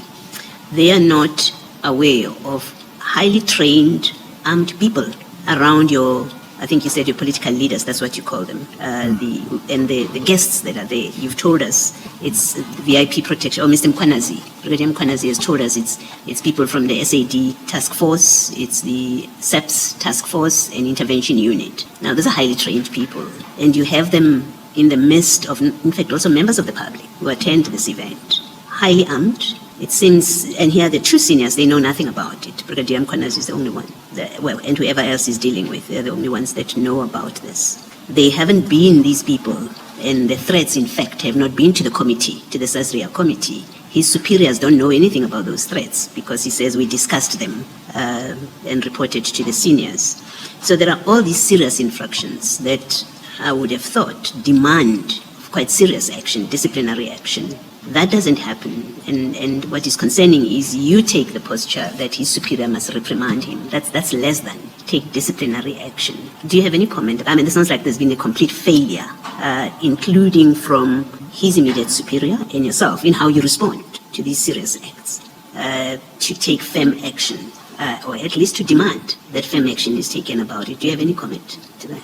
I concur, Commissioner, that this is a security risk, and from my side, the appropriate action I took as this incident or the state of the city was sitting for 2 days. When I learned a bit later, because initially I did not know that these are even private security company members from outsiders, as I've indicated earlier, that I thought there are some of the delegates from outside, the other mayors. I instructed on that same night to the Deputy Chief of Police that I do not want to see anyone the following day when the council is going to be sitting. That one step I managed to take, and then further than that, I know that it's a serious matter which I should have maybe personally not even delegate to Mzolo.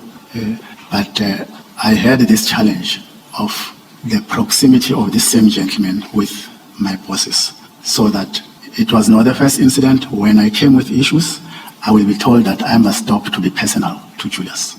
And yes, that's how it happened. Thank you. Thank you, Chief. Yes, Mr. Thank you, Commissioner. I think we understand where it all ended and why, as Commissioner Baloyi points out, there appears to have been a complete failure of accountability on a matter so serious. We will leave it there. You have provided your responses. I want perhaps that we deal with one other incident, which is brief, and we can do so quickly. The second one, and you deal with that from your paragraph 16. And perhaps we could quickly read into the record. 60 to 63, they are all very short paragraphs, and they capture the essence of that incident. As you said, paragraph 60, page 18 of your statement, the small file.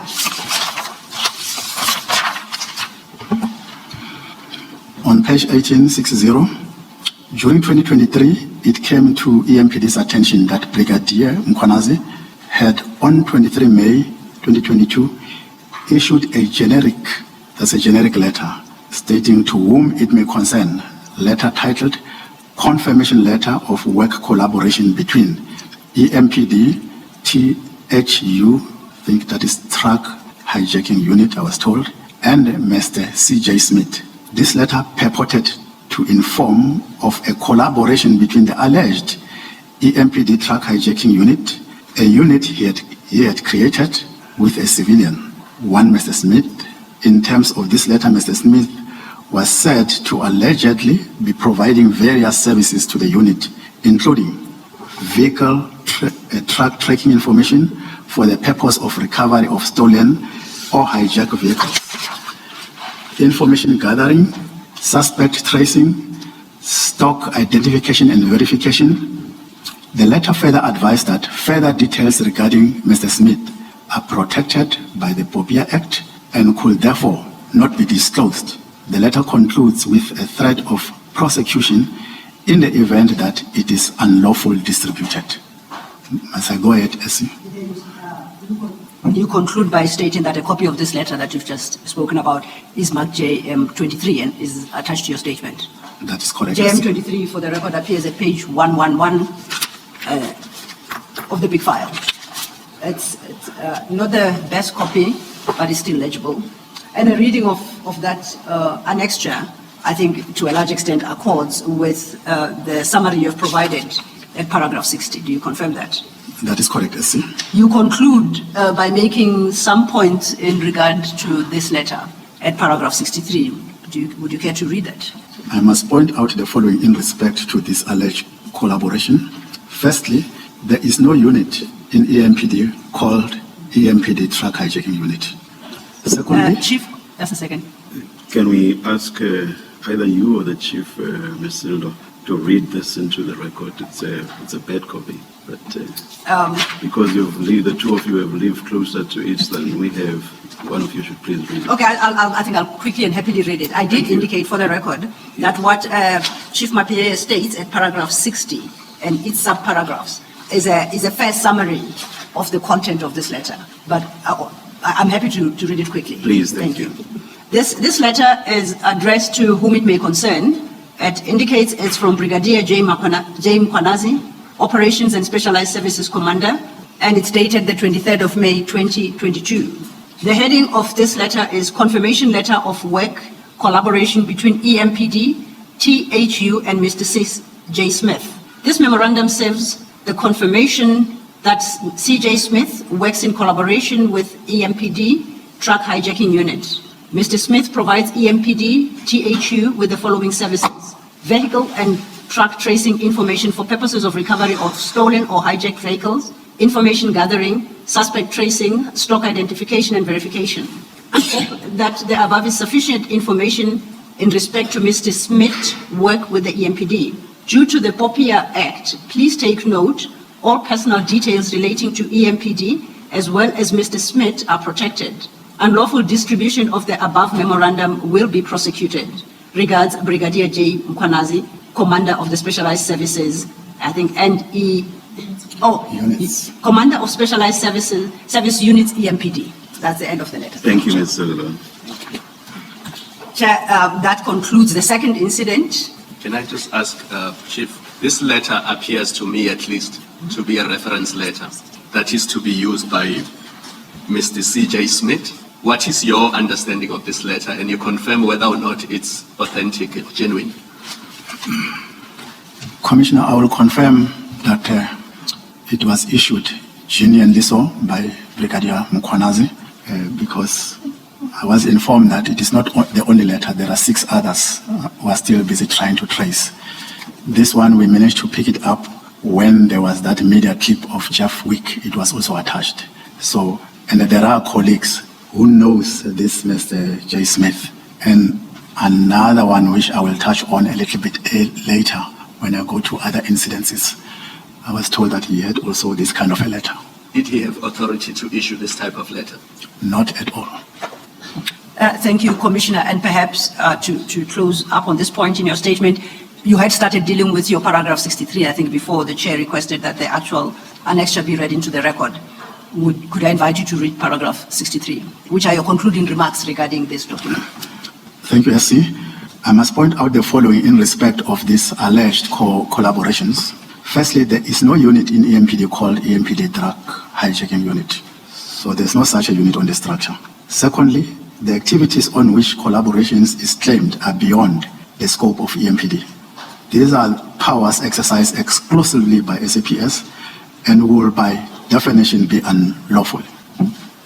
Thank you, Chief Mapiyeye. If I may? Yes, Commissioner. And he signs off as Commander of Specialized Services Units, in the plural, EMPD. What is that? Did he hold a position of Commander, and what are the specialized units in EMPD? He will call himself that word Commander, but we've got directors he was by then appointed as a director specialized services. So he was supposed to sign as a director specialized services. And has you or the municipality reported this to the police? Have you conducted your own investigation of why this was distributed and to whom did it go? Has anything come of it by way of formal investigation and reporting? Commissioner, I think I am a little bit sensitive to go in detail currently due to my space where I am to divulge much more other information due to my status. But I know that there are certain activities taking place. Municipality. That is correct. Okay. Thank you. That's enough for me. Thank you. Thanks, Commissioner. Chair, I see it's 4 minutes after 4. We had hoped to have rushed through the statement, but we still have a bit to go. We are in your hands as to way forward. We could stop and the witness continue tomorrow, or we could do like you did yesterday and push till 6. Let's continue tomorrow, but I will ask this. How long do you think tomorrow's witness is going to be? We're just conferring here, trying to see if Chief Mapiyeye were to roll over the impact it would have on tomorrow's plan. And on our estimation, we should be able, if we start at 9:30, to conclude with Chief Mapiyeye by tea time. And the incoming witness would comfortably take us to no longer, close of day, not beyond 4 p.m. There is to a large extent, overlaps between his evidence and the chief. And some of the questions that witness would have answered, the commissioners have posed to Chief Mapiyeye and I think have been answered. So we will try not to unduly repeat, and that should cut down the time significantly. Let us adjourn then and resume at 9:30. Thank you, Chair.